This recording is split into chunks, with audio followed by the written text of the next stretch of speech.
জয় গুরু, জয় নিতাই, জয় শ্রী রাধে।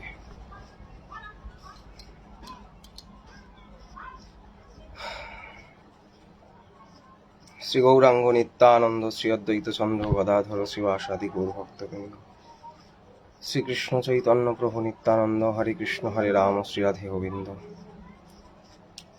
জয় শচী নন্দন জয় Gour Hari, Vishnu peer প্রাণনাথ নদিয়া বিহারী, গদাধরের প্রাণ বধুয়া নদিয়া বিহারী, নরহরির চিতচোরা নদিয়া বিহারী, শ্রীবাসয়ঙ্গনে গণাটুয়া নদিয়া বিহারী, ভাই বিশ্বরূপের প্রাণের নিমাই নদিয়া বিহারী। জয় নিতাই, জয় গৌর হরি। সকলকে আমার দণ্ডবৎ প্রণাম। আপনারা সকলেই অবগত, এই একটি ছোট ভিডিও, একটি নয় দুটো, যা খুব বিশেষ করে সকলের ফোনে ফোনেই প্রচার হয়েছে, সকলে দেখতে পাচ্ছেন, খুব ভাইরাল হয়েছে। দুটো ভিডিও আমার কাছে এসছে, জানি না এর থেকে বেশিও থাকতে পারে। এই দুটো ভিডিওর উপরে ভিত্তি করে আজ সারা গৌড়ীয় বৈষ্ণব তথা বঙ্গের বৈষ্ণবগণও খুব স্তম্ভিত, দুঃখিত যে এইরূপ আচরণ হতে পারে এক কীর্তনিয়ার। কীর্তন তো কি রতন বস্তু, কিন্তু সেই কীর্তনের মধ্যে যদি অশ্লীল ভাষা প্রয়োগ, সামাজিক কথাবার্তার বেশি ব্যবহার হয়, সেটি আর কীর্তন থাকে না। কীর্তনের যে গুরুগম্ভীর ভাব সেটি নষ্ট হয়ে যায়, কীর্তনের যে মহিমা সেটি নষ্ট হয়ে যায়, তার গরিমা লুপ্ত পায়। ভগবানের নাম গুণগাথাই কীর্তনের মালিকাখানি যে শ্রী ভগবানের কণ্ঠে দেওয়া হইবে, এই কীর্তনের নামমালিকা গ্রন্থটি মধ্যে যদি, মানে নামমালিকার মধ্যে যদি সুতাটি পচে যায়, মালিকাটি ছিঁড়ে যায়, সমস্ত ফুল পড়ে যাবে। ঠিক বৈষ্ণব অপরাধী ওটে হাতি মাথা, উপরি যায় ডাল তার শুকি যায় পাতা। ঠিক এইরূপ অবস্থা হয়েছে এই দীনকৃষ্ণ ঠাকুর নামে এক ব্যক্তির। স্পর্ধা, এমন স্পর্ধা, ভগবত বিরোধী তো আছেই, তার মধ্যে ভক্তি মহারানী তুলসী বিরোধী, তুলসীর বিরোধিতা করছে। তুলসী কেন পড়ি আমরা? না, তুলসী অসতী, তাই যেন আমরা অসতী না হয়ে যাই, তুলসীকে কণ্ঠে রেখে তাই মনে করি। তুলসীকে কেন পড়ি? বলছে যে তুলসী মিথ্যা কথা বলেছিল, তাই তাহার মধ্যে কুকুর আদি প্রস্রাব করে, সেই কারণে আমরা তুলসী ধারণ করি, যেন তুলসীর মতন মিথ্যা কথা না বলি। এই সব অথচ শাস্ত্রাদিতে তুলসীর মহিমা ভুরিদা, যেইরূপ শ্রী ভগবানের মহিমাকে শাস্ত্র ব্যক্ত করছেন, তুলসীর মহিমাকে ওইরকম ভাবে ব্যক্ত করছেন। জানি চে পাপানি ব্রহ্মহত্যা আদি পানি। এইরকম ভাবে তুলসীর মহিমা, ভগবত মহিমা, নাম মহিমা, ভগবানের সাথে সাথেই এই তুলসী নাম ধাম ভক্তের মহিমাকে শাস্ত্র গেয়ে চলেছেন। এই দীনকৃষ্ণ নামক ব্যক্তির উক্তিতে দেখা গেল যে নিত্যানন্দ জন্মস্থান একচক্রা নিতাই বাড়ির চরণাশ্রিত বিবেক ঘোষালদার সাথে কথা হতে এবং প্রেম গোপাল গোস্বামী প্রভুর সাথে ফোনে কথা হয়েছে। আমি বহুবার ফোন করেছি সে ব্যক্তিকে, সেই ব্যক্তি একটিবারও ফোন তোলেনি, রিং হয়ে গেছে, ফোন তোলেনি। বুঝতে পেরেছে যে এই বিষয় নিয়ে, তাই হয়তো ফোন তুলছে না। কারণ সে কখনো ভাবতে পারেনি যে কীর্তনকে করেছে যত ফেমাস না হয়েছে, শ্রীমন মহাপ্রভুর নামকে এবং শ্রী চৈতন্য চরিতামৃতকে এইভাবে ভৎসনা করে সে এত ফেমাস হয়ে যাবে। মানুষটি কি করছে জানেন? মানুষটি করেছে জুতো মেরে গরুদান। ওইদিকে মহাপ্রভুর সম্পর্কে বাজে কথা বলছে, মহাপ্রভুর চরিত্রকে কাল্পনিক দেখাচ্ছে, ওইদিকে আবার কথার মাঝে মাঝে নিতাই গৌর হরি বলছে। নিতাই গৌর হরিবোল বলছে। ওই ব্যক্তির কাছে আমার কিছু প্রশ্ন, আরো প্রসঙ্গ আমি আসছি বলছি, আপনারা সকলে সাথে থাকবেন, প্রচার করবেন, যদি এই যেন এই ভিডিওটা সেই ব্যক্তির কাছে যায়। আমি অত শাস্ত্রের ভিতরে ঢুকবো না। প্রভুপাদ প্রেম গোপাল গোস্বামী তিনি অনেক কথা বলেছেন, আরো প্রভুপাদরা আছেন। প্রভুপাদ শ্রী ধনঞ্জয় পণ্ডিত বংশে রাধা বিনোদ ঠাকুর গোস্বামী তিনি তার ফেসবুক পেজে একটি সুন্দর আর্টিকেল লিখেছে, অপূর্ব। কারণ এদেরকে কল করে আসলেই কি হবে? হ্যাঁ, মুখ্যকে বোঝানো যায় কিন্তু মূর্খকে বোঝানো যায় না।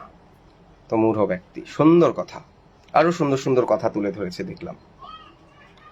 ওই ব্যক্তির কাছে প্রশ্ন, দীনকৃষ্ণ ঠাকুর, আপনার কাছে আমি প্রশ্ন রাখি, তমাল কৃষ্ণ দাস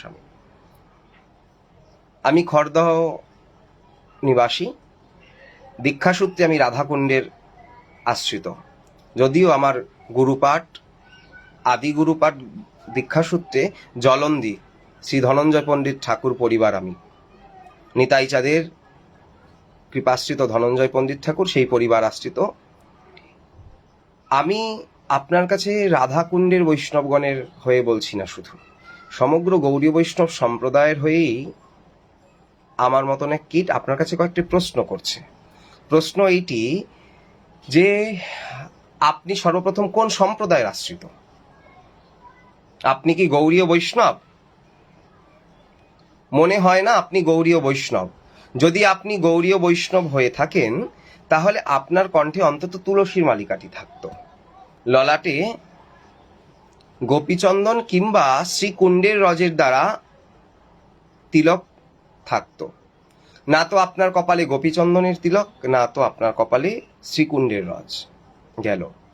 আপনার কণ্ঠে তুলসীর মালা নয়, একটি রুদ্রাক্ষের মালা, তাহাও হয় সুতার দ্বারা একটা পুঁতির পরে কিছুটা গ্যাপ, একটা পুঁতির দ্বারা কিছুটা গ্যাপ মনে হলো, আর না হলে তামার সাথে রুদ্রাক্ষ।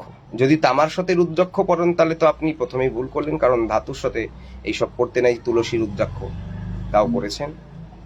এবং আপনি রুদ্রাক্ষ পরে তুলসীকে ভৎসনা করছেন। আপনি কি এটা জানেন যে বিনা তুলসী প্রভু এক নাহি মানি? হ্যাঁ, আপনার কথায় তুলসী মিথ্যাবাদী, তুলসী প্রতারক, তুলসী অসতী, তুলসীর শরীরে কুকুরাদিতে প্রস্রাব করে, মানলাম।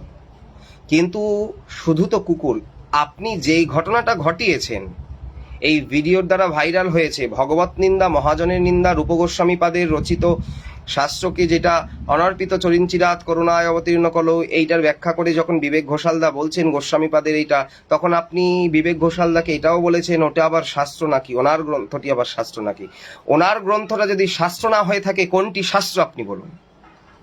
অর্বাচীন ব্যক্তি যাহার কোনো পরিচয় ঠিক নেই। আবার আপনার যদি পরিচয় ঠিক থাকতো তাইলে আপনি এই স্থান থেকে ওই স্থানে গেলেন কেন? মনে হয় নিশ্চয়ই আপনার কোনো কেলেঙ্কারি আছে। আমি যেটা জানতে পারি ফেসবুক মাধ্যমেই, আপনার এই দক্ষিণ বারাসাত লাইনে এই দিকেই আপনার কোথাও নিবাস ছিল। আপনার গুরুঘর সূত্রে কোনো একটা ঝামেলা হয় গুরু মাতার সাথে, যেই কারণে আপনাকে এই স্থান ছেড়ে আপনাকে উত্তরাখণ্ডে আসতে বাধ্য হয়। কিছু মনে করবেন না, উত্তরাখণ্ডের মানুষরা বাংলা বোঝে না। কয়েকটা মানুষ সমষ্টিগত, যেমন আমেরিকা, লন্ডন, চীন, জাপান, ফ্রান্স, এইখানেও বাঙালিরা যদি থাকে তো তারাই বুঝবে। তো এই একটা দুজন বাঙালির মাঝে কেউ কখনো বাংলায় কীর্তন করে না। আর আমার মনে হয় না আপনার পড়াশোনাটা একটু হাই গ্রেডেড বা উচ্চ লেভেলের। যদি হতো তাহলে অন্যান্য ভাষায় কীর্তনটা ভালো করে করলে পরে অন্যান্য ভাষাভাষী মানুষরা শুনতো। কিন্তু দুঃখের বিষয় আপনি তো ঠিক মতন বাংলাই উচ্চারণ করতে পারেন না। প্রেমগোপাল গোস্বামী প্রভুর সাথে যখন আপনি কথা বলছিলেন তখন কথা বলতেই শোনা যাচ্ছে আপনার বাংলার মধ্যে হিন্দি টান। তা আপনার ভাষাগত জ্ঞানটাই এখন অবধি হলো না, ঠিক মতন উচ্চারণ করতে পারেন না। আপনি মহাপ্রভুকে বুঝবেন অত সস্তা যদি কৃপার দ্বারা ভগবানকে বোঝা যায়, নিজের ইচ্ছায় নয়। হ্যাঁ, প্রথম প্রশ্ন করেছিলাম আপনি কোন সম্প্রদায়ের আশ্রিত। দ্বিতীয়, যদি আপনি গৌড়ীয় বৈষ্ণব না হন তাহলে কি করে গৌর তত্ত্ব বিষয়ে অতটা অবগত হবেন? হ্যাঁ, লোকে আমাকেও প্রশ্ন করতে, এবার কেমন প্রশ্ন করলেন। হ্যাঁ দেখুন, উনি তো গৌড়ীয় বৈষ্ণব নন, সকলের জন্য বলছি, বলছি যারা ফেসবুকে এখন আছেন বা পরে শুনবেন। এই দীনকৃষ্ণ ঠাকুর ব্যক্তি মনে হয় না গৌড়ীয় বৈষ্ণব, কারণ তার তিলক এবং মালা পরিচয় দেয়। বৃক্ষ তোমার নাম কি ফলে পরিচয়, বৃক্ষের পরিচয়টা ফলের দ্বারা। তো বৃক্ষ তোমার নাম কি ফলে পরিচয়, যদি ফলের পরিচয় হয়, তার কণ্ঠে তুলসীর মালা নেই, আছে রুদ্রাক্ষ, নিজে স্বীকার করছেন, এবং কপালে আছে একটি লাল রঙের দাগ এবং লাল রঙের একটি বিভূতি, তার পাশে দেখতে পাচ্ছি একটু সাদা সাদা। হতেও পারেন উনি শাক্ত, হতে পারেন শৈব, হতে পারেন অন্যান্য ভাবধারার আশ্রিত। যদি এককণ্ঠী তুলসী বা একটি সুতোর সাথে তুলসী থাকতো, তাহলে উনি হয়তো ঠাকুর শ্রী সীতারাম ওঙ্কারনাথজির পরম্পরায় আশ্রিত থাকতো হয়তো, কারণ যেহেতু মাঝখানে একটি লাল দাগ। কিন্তু কণ্ঠে তুলসী, মাঝে লাল দাগ, এটা ঠাকুর সীতারাম দাস ওঙ্কারনাথজির পরম্পরায় নয়। আর যদি ওনার পরম্পরায়ও হতো, উনি মহাপ্রভুকে নিয়ে বাজে কথা বলতেন না, কারণ ঠাকুর সীতারাম দাস ওঙ্কারনাথ দেব তিনি মহাপ্রভুর প্রতি এত আবিষ্ট ছিলেন, এত অনুরাগ, প্রভুর প্রতি এত ভাব, এত প্রেম, যিনি হরে কৃষ্ণ মহামন্ত্রকে জীবনের সার বানালেন, এই ঠাকুর সীতারাম মুখার্জি। এবং নিজে সর্বদা নাম করতেন, তার শিষ্য সহচরকে নামের উপদেশ দিতেন, এবং তিনি টিভির পর্দায় একটি কি করেছিলেন, সিনেমাও করিয়েছিলেন। সেই সিনেমাটা কি, সেই সিনেমাটা হচ্ছে, আর একটু জোরে দিয়ে পাখাটা জোরে দিয়ে এখানে তো, হ্যাঁ, তো ওনার কপালে দেখা যাচ্ছে লাল রঙের একটি শিখা। রক্তবর্ণের তিলক বৈষ্ণবরা করেন না, বৈষ্ণবীয় তিলক গোপীচন্দন কিংবা শ্রীকুণ্ডের রজের। হ্যাঁ, তবে রামানুজ বা শ্রী সম্প্রদায় বৈষ্ণবরা সাদা কিংবা হলুদ দিয়ে দুদিকে দুটো দ্বার থাকেন, মাঝখানে একটি চিহ্ন থাকেন এবং শ্রী থাকে মাঝে। শুধু শ্রী নয়, তার পুরো একটি তিলক আছে, তার মধ্যে একটি অংশ হচ্ছে শ্রী বা লাল রঙের। আজ এই ব্যক্তি নিজেও ভাবতে পারছেন না সারা জীবন কতটা জীবন কীর্তন করেছে জানি না, যে কটা জীবনে কীর্তন লাইনে এসেছেন, কীর্তন জগৎ এসে তিনি কতটা নাম কামিয়েছেন তিনি নিজে জানেন না আজ মহাপ্রভু সম্বন্ধে। আর এই গৌরবঙ্গের কীর্তন বা কীর্তন ঘরানাই হচ্ছেন গৌরীয় বৈষ্ণব ধারার ঘরানারই বেশি প্রচার। তার মধ্যে গরানাটি ঠাকুর নরোত্তমের, তারপরে শ্রীনিবাস আচার্য প্রভুর রচিত পদ, সেই ধারায় কীর্তন করেন বেসিক্যালি কীর্তনীয়ারা। কীর্তন করতে গেলেই যদি গৌরবঙ্গের মহাজন তথা পূর্ব মহাজন যারা বিদ্যাপতি, চণ্ডীদাস, জয়দেবাদির কথাকে না টানে, এবং পরবর্তী মহাজন থেকে বলরাম দাস, জ্ঞান দাস, বাসু ঘোষ ঠাকুর, নরহরি সরকার ঠাকুর আদি প্রমুখ গৌরীয় বৈষ্ণব মহাজনের পথ ছাড়া সেই কীর্তন করবে কি? আর কীর্তনীয়ারা যে কীর্তনই করুক না কেন, শ্রী চৈতন্য চরিতামৃতের পয়ার বা শ্লোক তুলে যদি কোনো ব্যাখ্যা না করেন, তাহলে সেই কীর্তনের মাধুর্য যেন আসে না। আর চৈতন্য চরিতামৃতকে নিয়ে এত বড় কথা বলেছেন যেই ব্যক্তি, এবং তুলসী মহারানীকে নিয়ে কথা বলেছেন, তুলসী অসতী, তুলসী অমুক, তুলসী তমুক, তুলসীর স্বামী দৈত্য। আবার বলছেন মুরারি গুপ্ত নিয়ে, গৌরলীলায় মহাপ্রভুর যে পরম্পরার ভাবাদর্শে যে কীর্তন হয়ে থাকে, সেই কীর্তনে একটি বিশেষ পদ দেখা যায় যেখানে বলছেন, তোমরা জানো কি গৌর আমার জানো কি বল্লভ রাম, তোমরা জানো কি, গৌরকে না জানো কি বল্লভ রাম। হনুমান অবতার মুরারি গুপ্ত বলছেন, গৌর আমার জানো কি বল্লভ রাম। তা গৌর যদি জানো কি বল্লভ রাম হয় ওনার কথায়, তাহলে তাহলে রামকে কি উপাসনা করেছেন? রামকে উপাসনা করেছেন হনুমান। আজ হনুমান মুরারি গুপ্ত, ওনার কথায় হচ্ছেন হনুমান তো মারা যায়নি, তাহলে মুরারি গুপ্ত রূপে আসলেন কেন?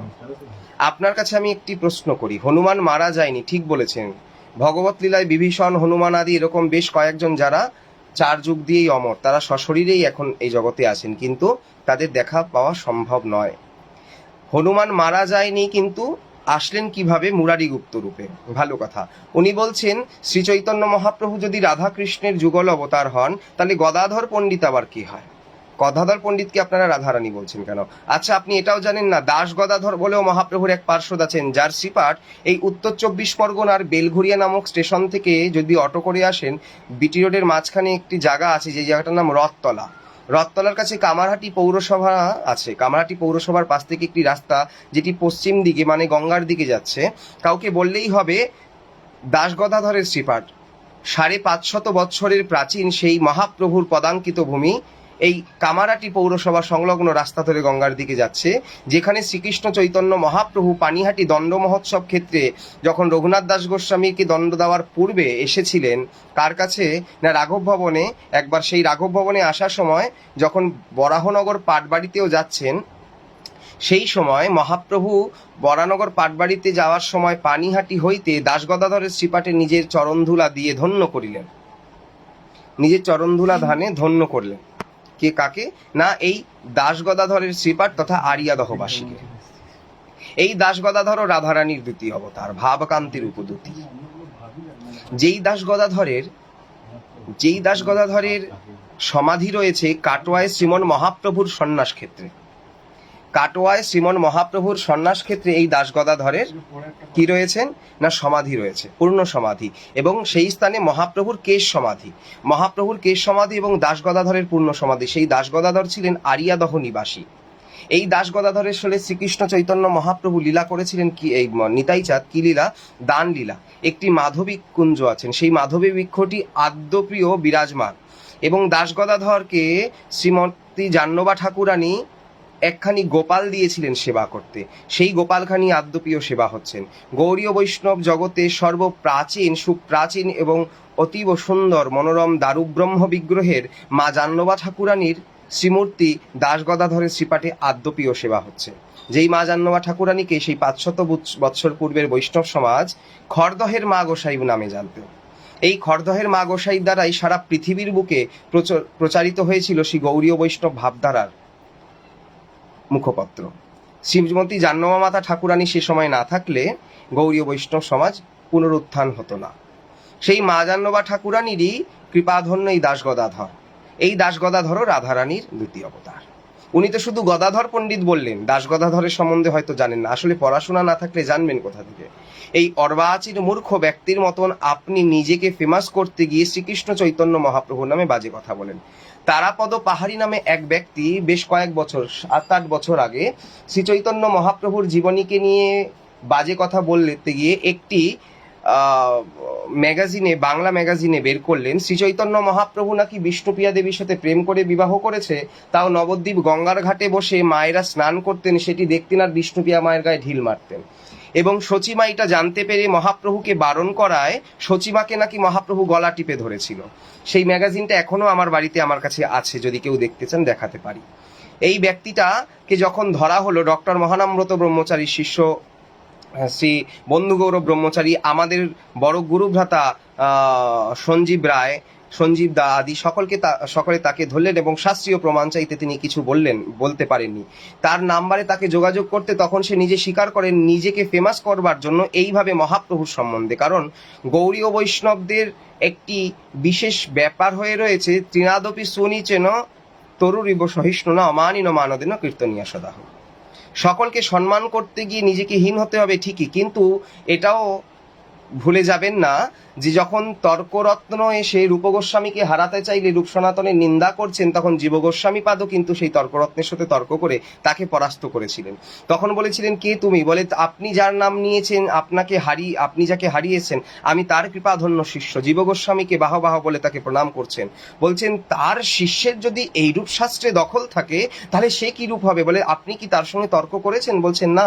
তার সামনে যাইতেই আমি যখন তাহাকে বলি সব কথা, তিনি আমাকে বিজয়পত্র লিখে দিয়ে বলেন, আপনি এত বড় তর্কজয়ী, আপনার সাথে আমি কি তর্ক করব? আসলে বুদ্ধিমান ব্যক্তিরা কখনো তর্কে যান না। আমি বুদ্ধিমান নই বলে আমি তর্কে এসেছি, ভালো কথা। কারণ এইরকম ভাবে যদি একটুও প্রোটেস্ট না করা হয়, প্রতিবাদ না হয়, তাহলে রাস্তার কুকুরগুলো হাতিকে ছিঁড়ে বিড়ে খাবে। কিন্তু হাতিগুলো পারলে কুকুরগুলোকে সুরে তুলে পেঁচিয়ে মারতে পারে। শুধু কুকুর কেন, বন্যের হিংস্র পশু বাঘ সিংহকেও হাতি নিজের সুরে তলিয়ে আছাড় মেরে ফেলতে পারে, মারেও, কিন্তু পারে না, করে না। কারণ হাতি বলে, আমি তো এখানে বেশিক্ষণ থাকবো না, শুধু ওদের মেরে, ওরাও ঘেউ ঘেউ করছে, আমি তো চলে যাব। তাই আপনাদের কপাল ভালো যে আপনাদেরকে বাজে কথা বলেননি বৈষ্ণবরা, এই বিশেষ করে এই দীনকৃষ্ণ ঠাকুর। এইবার আরো কিছু প্রসঙ্গ নিয়ে বলছি। আপনি যদি গৌড়ীয় বৈষ্ণব না হন, শ্রী ব্রহ্ম রুদ্র সনক চতুর্সম্প্রদায়ের মধ্যে আপনি ব্রহ্ম সম্প্রদায় ছাড়া, এই ব্রহ্ম সম্প্রদায়েরই একটি শাখা গৌড়ীয় বৈষ্ণব, যারা শ্রী গৌরাঙ্গ মহাপ্রভুকে মূল ঈশ্বর মানেন এবং রাধাকৃষ্ণকে। রামাদি অবতার প্রত্যেকেই ভগবত অবতার, সেটা কোনো কথা নয়। আমাদের মূল উপাস্য গৌর এবং গোবিন্দ, নবদ্বীপ এবং বৃন্দাবন। এই নবদ্বীপ বৃন্দাবনের যুগপত সেবার মধ্যে আমাদের পঞ্চতত্ত্ব সহিত অষ্টসখী যুগল সেবা এবং রূপ সনাতন গোস্বামী আমাদের সম্প্রদায়ের মূল আচার্য, যেই আচার্যকে ফলো করে, যাদের ভাবধারাকে অনুস্মরণ করেই আমরা এগিয়ে চলেছি। আচ্ছা, এই রূপ সনাতন গোস্বামীর ভাবধারা যদি আপনারা আশ্রিত না হন, তাদের কৃপাই যদি আপনার প্রতি না থাকে, তাদের প্রণীত এই রসদর্শন বা এই রস শাস্ত্রগুলো আপনি কিভাবে বুঝবেন? শাস্ত্র তো বললেন ভাগবত পরগিয়া বৈষ্ণবের স্থানে। তা আপনি তো বৈষ্ণব চরণে অপরাধ করলেন। আপনি তো কবিরাজ গোস্বামীকে বিবেক ঘোষালের সাথে কথাবার্তার মধ্যে যেটি দেখা গেল, আপনি শ্রীমদ চৈতন্য চৈতামৃত রচয়িতা সাক্ষাৎ রাধারানীর কস্তুরী মঞ্জরিকা, যাহাকে আপনি সাধারণ ব্যক্তি মানে আপনি বিশেষত আপনার সাথে তুলনা করলেন, যাহার কলমে স্ফূর্তি হলো সম্পূর্ণ শ্রী চৈতন্য জীবনী, যাহার সম্মান, যাহার গুণ সর্বজন গাইলেন, সর্বসম্প্রদায় গাইলেন। আমি আজকে আপনাদের সামনে এই মিডিয়ার সামনে একটি কথা বলি। আপনারা নিশ্চয়ই শুনেছেন জগৎগুরু শঙ্করাচার্য স্বরূপানন্দ সরস্বতী সারদা দ্বারকা পীঠাধীশ্বর। তিনি দীর্ঘদিন এই হুগলি জেলার কোন্নগরে কামেশ্বরী মন্দির, ওখানে রাজরাজেশ্বরী মন্দিরে আসেন। এই রাজরাজেশ্বরী মন্দির হইতে তিনি শ্রীরামপুরে আমারই গুরু ভাই ছিলেন প্রয়াত শ্রী উৎসব মুখার্জি। উৎসব মুখার্জি দাদার বাড়ির অনেকেরই গুরুদেব তিনি সেখানে আসতেন এবং তার সাথে আমার বহুবার দেখা সাক্ষাৎ সঙ্গ হয়েছে। তিনি খুব স্নেহ করেন। এই শঙ্করাচার্য স্বরূপানন্দ সরস্বতীজি তিনি পর্যন্ত শ্রী চৈতন্য মহাপ্রভুর গুণ অশেষ বিশেষভাবে গাইলেন তাহার শিষ্য সমাজে। তিনি বললেন মারওয়াড়িদের সমাজে যে শ্রীকৃষ্ণ চৈতন্য মহাপ্রভু স্বয়ং ভগবান হ্যাঁ, এ কই মানতা হে কই নেহি ভি মানতা হে, এরকম করে তিনি বললেন। তিনি বলছেন যে চৈতন্য মহাপ্রভু ভগবান হ্যাঁ, ইসকা প্রমাণ ক্যা হ্যাঁ? বলে উনি বলছেন 1 रुपया का एक सिक्का मेरे हाथ पे लाओ। तो 1 টাকার একটি সিক্কা তার হাতে দিয়েছেন। বলে एक तरफ एक लिखा है? बोले हाँ। एक तरफ लिखा है क्या? बोले नहीं है। बोले जिस तरफ एक लिखा है इसीलिए 1 रुपया आपको मान्यता दे रहे हो ना। अच्छा, इसी एक ही कॉइन का, एक ही सिक्के का इस तरफ तो लिखा नहीं है, तो इसको आप क्या बोलोगे ये 1 रुपया के सिक्का नहीं है? बोले नहीं गुरुजी, 1 रुपया के ही है, एक तरफ लिखा है एक तरफ लिखा नहीं है। तो উনি ঠিক এইভাবে মহাপ্রভুর ভগবত সত্তাকে সাধারণ মানুষের সামনে তুলে ধরলেন। কারণ শাস্ত্র অনেকেই পড়ে না, জানে না। আজকে সনাতন সমাজের এই অবগতির কারণেই হচ্ছেন তাদের অধ্যাপনা নাই, অধ্যয়ন নাই। টিভির পর্দায় আমরা ভগবানের চরিত্র জানি, মহাভারত কি জানি? মহাভারত জানি অমুক দারা সিং অমুক হয়েছিল, অমুকে এমুক হয়েছিল, কর্ণ হয়েছিল অমুক, যে কৃষ্ণ হয়েছিল তার নাম অমুক। এইভাবে টিভির পর্দায় দেখবেন। আমি কালকে একটি ছোট্ট একটা হাসির ভিডিও শেয়ার করেছিলাম। ওইখানে মহাভারতে কে অর্জুন হয়েছিল, কে শকুনি হয়েছিল, কে কৃষ্ণ হয়েছিল, কে কর্ণ হয়েছিল, এদের সঙ্গে সাক্ষাৎকার হচ্ছে ওই ভিডিওটায়। তো আমরা মহাভারত চরিত্র বলতে এদেরকেই জানি, কারণ শাস্ত্র গ্রন্থ ঘেটে মহাভারত চরিত্র পড়িনি। যদি অধ্যয়ন থাকতো তাহলে জানতে পারতাম। এবার বলি, জেনারেল ফিজিশিয়ান কোনো ডাক্তার যখন সব বিষয় দেখে, তখন কোনো একটি পার্টিকুলার বিষয় সম্বন্ধে তার বিশেষভাবে দক্ষতা থাকে না। তখন সেই ডাক্তার বলে আপনার এই বিষয়টা খুব জটিল, আপনি একজন হার্ট স্পেশালিস্টের কাছে যান, আপনার এই হার্টের প্রবলেমটা ভালোই দেখা দিয়েছে। স্পেশালিস্টের কাছে পাঠায় কেন না? তিনি ওই বিষয়ে অভিজ্ঞ। তো ওই বিষয় যেহেতু অভিজ্ঞ, তাই তাকে স্পেশালিস্ট ব্যক্তির কাছে পাঠায়। তখন সেই স্পেশালিস্ট ব্যক্তি তার সমস্ত বিষয়টিকে চেক আপ করে, একটি বিবেক বিবেচনা করে তাকে বলেন যে আপনার এই সমস্যাটি হয়েছে।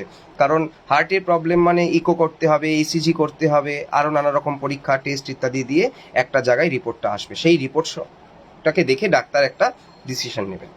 কারণ জেনারেল ফিজিশিয়ান কখনো স্পেশালিস্ট এর কাজ করতে পারে না।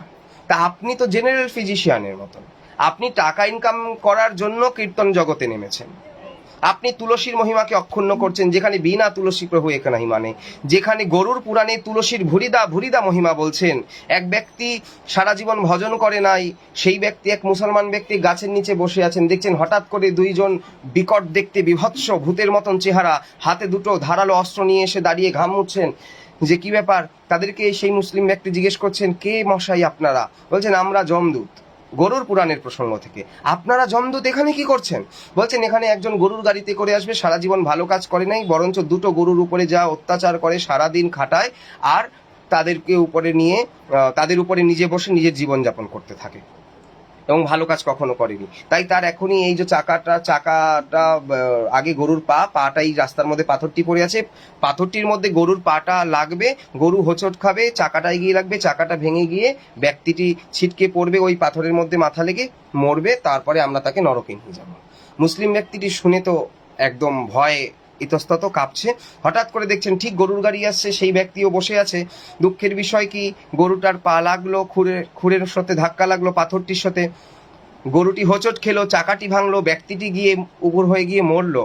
মারা যাওয়ার সাথে সাথে এই যে যমের দুই দূত, সেই যমদূত দুজন যখনই গেলেন সেই ব্যক্তির কাছে তার আত্মাকে বের করে নিয়ে নরকে যাবে, হঠাৎ করে দেখছেন শঙ্খচক্র গদা পদ্মধারী শ্রী বিষ্ণু প্রকট হয়েছেন, এবং আরো দুইজন চতুর্ভুজধারী দুই ব্যক্তি তাহার আত্মাকে ধরে বিষ্ণুলোকে নিয়ে যাচ্ছেন। ব্যাপারটা কি হলো? শাস্ত্র বলছেন, যেখানে তুলসী বন এবং পদ্মবন এবং যত্র হরিকথা, যেখানে হরিকথা, এই তিন জায়গায় তত্র সন্নিহিত হরি, সবসময় হরি থাকেন। ব্যক্তিটি যে পাথরটির মধ্যে মাথা লেগে পড়ার কথা ছিল, দুঃখের বিষয়ে যে যমরাজের যে দুধ এসেছে তাদের সঙ্গে তারা যেতে পারলেন না। কি হলো না, ব্যক্তিটি গিয়ে পড়লো তুলসী বনের মধ্যে, তার কণ্ঠে না আছে তুলসী, না করেছে তুলসীর সেবা, কিন্তু তুলসীর বনের মধ্যে পড়েছে।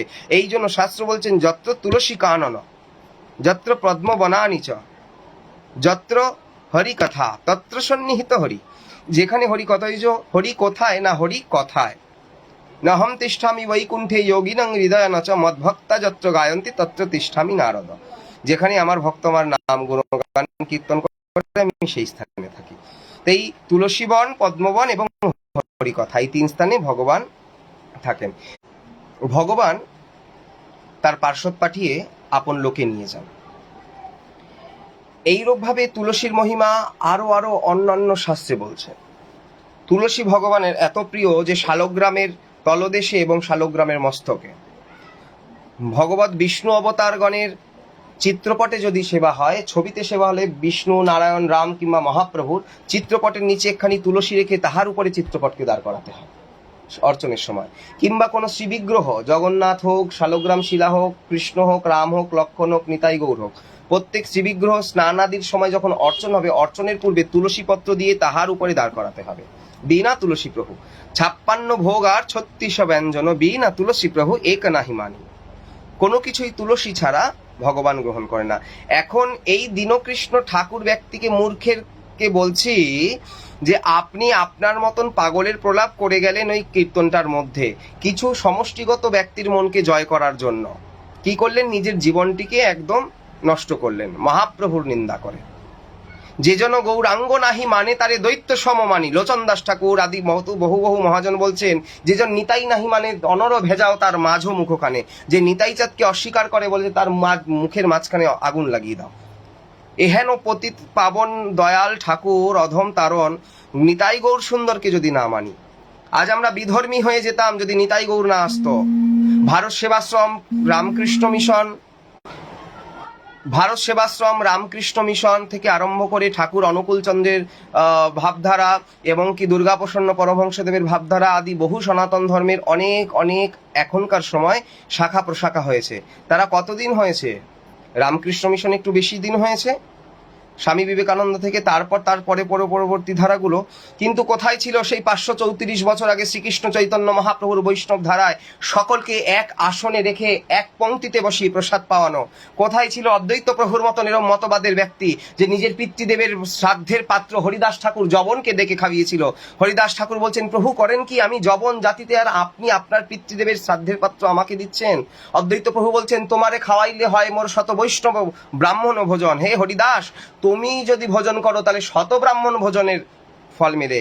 যখন সারা জগৎ হরিদাস ঠাকুরের নিন্দায় প্রমুখ, নবদ্বীপের বাসী নদিয়াবাসীর কাছে কারো কাছে দ্বীপ নাই, কোথায় গেলে হরিদাস ঠাকুরের ভজন কুটিরে দেখছে টিম টিম করে দ্বীপ জ্বলছে, ওই হরিদাস ঠাকুরের কুটিরের থেকে সেই দ্বীপ নিয়ে এসে সকলের ঘরে আলো হয়। ওই হরিদাস, হরিদাস মানে যে হরিকে ভজন করেন সে প্রত্যেকেই হরিদাস। সে রামচন্দ্রেরও যদি উপাসক হয় তাও সে হরিদাস হয়, সে গৌর হরির উপাসক হলেও হরিদাস হয়, সে কৃষ্ণের উপাসক হলেও হরিদাস হয়, সে বিষ্ণু তথা জগন্নাথ আদি ভগবত দশাবতারের নাম মৎস্যকুর্ম বরাহ নরসিংহ বামন পরশুরাম রাম বলরাম বুদ্ধ কল্কি আদি সকল অবতারের উপাসককেই হরিদাসই বলে। যদিও বুদ্ধদেব সেখানে একটু ব্যতিক্রম, হরির অবতার হলেও তার ভাবধারাটা অন্য। তো এইভাবে হরিদাসের ব্যাখ্যাও শাস্ত্রে অনেকভাবে করছেন। এই হরিদাসরা কণ্ঠে তুলসী মালা নেয়। চতুর সম্প্রদায় বৈষ্ণব ভাবধারা যারা তুলসী ধারণ করে, তাহলে আপনার মতে অত বড় বড় জ্ঞানী গুণী বৈষ্ণব শাস্ত্রীয় মহাজনেরা, শ্রীব্রহ্ম রুদ্র সনক আদি আচার্যগণেরা কণ্ঠে তুলসী ধারণ করেছিলেন হাজার হাজার বৎসর পূর্বে, তারা সব ভুল কাজ করেছেন? তারা তুলসীর সতীত্ব নষ্ট হয়ে গেছে, যেন নিজের সতীত্ব নষ্ট না হয় এই জন্য তুলসী পড়েছেন? এইরূপ কথা কোথায় পেয়েছেন, কোন শাস্ত্রে পেয়েছেন? নিজেকেই তারাপদ পাহাড়ির মতন মানে প্রচার করতে গিয়ে, ব্যক্ত করতে গিয়ে এই রকম করে ফেললেন, জীবনটাই তো নষ্ট হয়ে গেল আপনার। ধিক ধিক নীরাজ পরাণ। এখন তো আপনি কারো কাছে মুখ দেখাতে পারবেন না।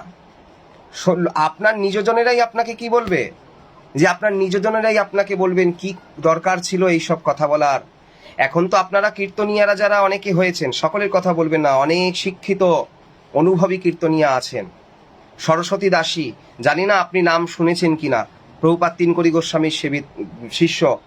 এই সরস্বতী পিসি এখন ভারতবর্ষের সর্বশ্রেষ্ঠ কীর্তনিয়া, যার কীর্তন বোঝবার লোক নাই, যার কীর্তন বোঝবার লোক নাই। আমি নিজে দেখেছি সুমন ভট্টাচার্য দাদার পাঠে, যে কি সুমন ভট্টাচার্য দাদার কীর্তনে শ্রীখণ্ডে নরহরি সরকার ঠাকুরের শ্রীপাঠে সুমন ভট্টাচার্য দাদা কীর্তন করতে গিয়ে কোনো একটা সুরের এদিক ওদিক হয়, সরস্বতী পিসি ওই হাজার হাজার লোকের মাঝখানে সুমন ভট্টাচার্যকে চোখ রাঙিয়ে বলছেন, সুমন এটা কি করলে? সুমন ভট্টাচার্যের মতন কীর্তনিয়াকে, সুমন ভট্টাচার্য কীর্তনের আসর থেকে সরস্বতী পিসির চরণকে বন্দনা করছেন, পিসি মা আমাকে ক্ষমা করুন, একটু ভুল হয়ে গেছে। শুনেছেন কখনো সরস্বতী দাসীর নাম? শোনেননি, এনাদের কাছে শিখেননি। কারণ গুরু ধরে শিখতে হয় যে কোনো শিক্ষা। আপনি তো গুরু ধরে শেখেননি, তার প্রমাণ এটা হলো। কারণ আপনার মতন ব্যক্তি শুধুমাত্র ফেমাস হওয়ার জন্য, কীর্তনকে নিয়ে ব্যবসা করবার জন্য শ্রীমন মহাপ্রভুর আনুগত্যের ভক্তের হৃদয়কুল সম্রাট শ্রী গ্রন্থরা চৈতন্য চৈতামৃতকে নিয়ে নোংরা কথা বলে অশাস্ত্রীয় প্রমাণ করতে গিয়ে আজ এই কথা করলেন। অথচ চৈতন্য চৈতামৃতের কথায় বলছেন, বুঝে বানা বুঝে কেহ, শুনিতে শুনিতে সেহ, কি অদ্ভুত চৈতন্য চরিত, কৃষ্ণ উপজীবে প্রীতি, বুঝিবে রসের রীতি, শুনিলেই হয় বড় হিত। শ্রী চৈতন্য চৈতামৃত শ্রবণ করলে হিত হয়। বলছেন ভাগবত পরগিয়া বৈষ্ণবের স্থানে। নববিধা ভক্তিতে প্রথমে বললেন শ্রবণ, তারপরে কীর্তন, তারপরে শ্রবণ কীর্তন, শ্রবণ কীর্তন স্মরণ অর্চন বন্দন করে করে নববিধা ভক্তির একটার পর একটা স্টেপ আসছে। প্রথমেই শ্রবণ বললেন। আপনি জীবনে কখনো কারো কাছে শ্রবণ করেননি, যদি শ্রবণ করলেন তাহলে আপনার হিত হতো। কারণ চৈতন্য চৈতামৃত বলছে যে বুঝে বানা বুঝে কেহ, শুনিতে শুনিতে সেহ, কি অদ্ভুত চৈতন্য চরিত, কৃষ্ণ উপে জীবে প্রীতি, বুঝিবে রসের রীতি, শুনিলেই হয় বড় হিত।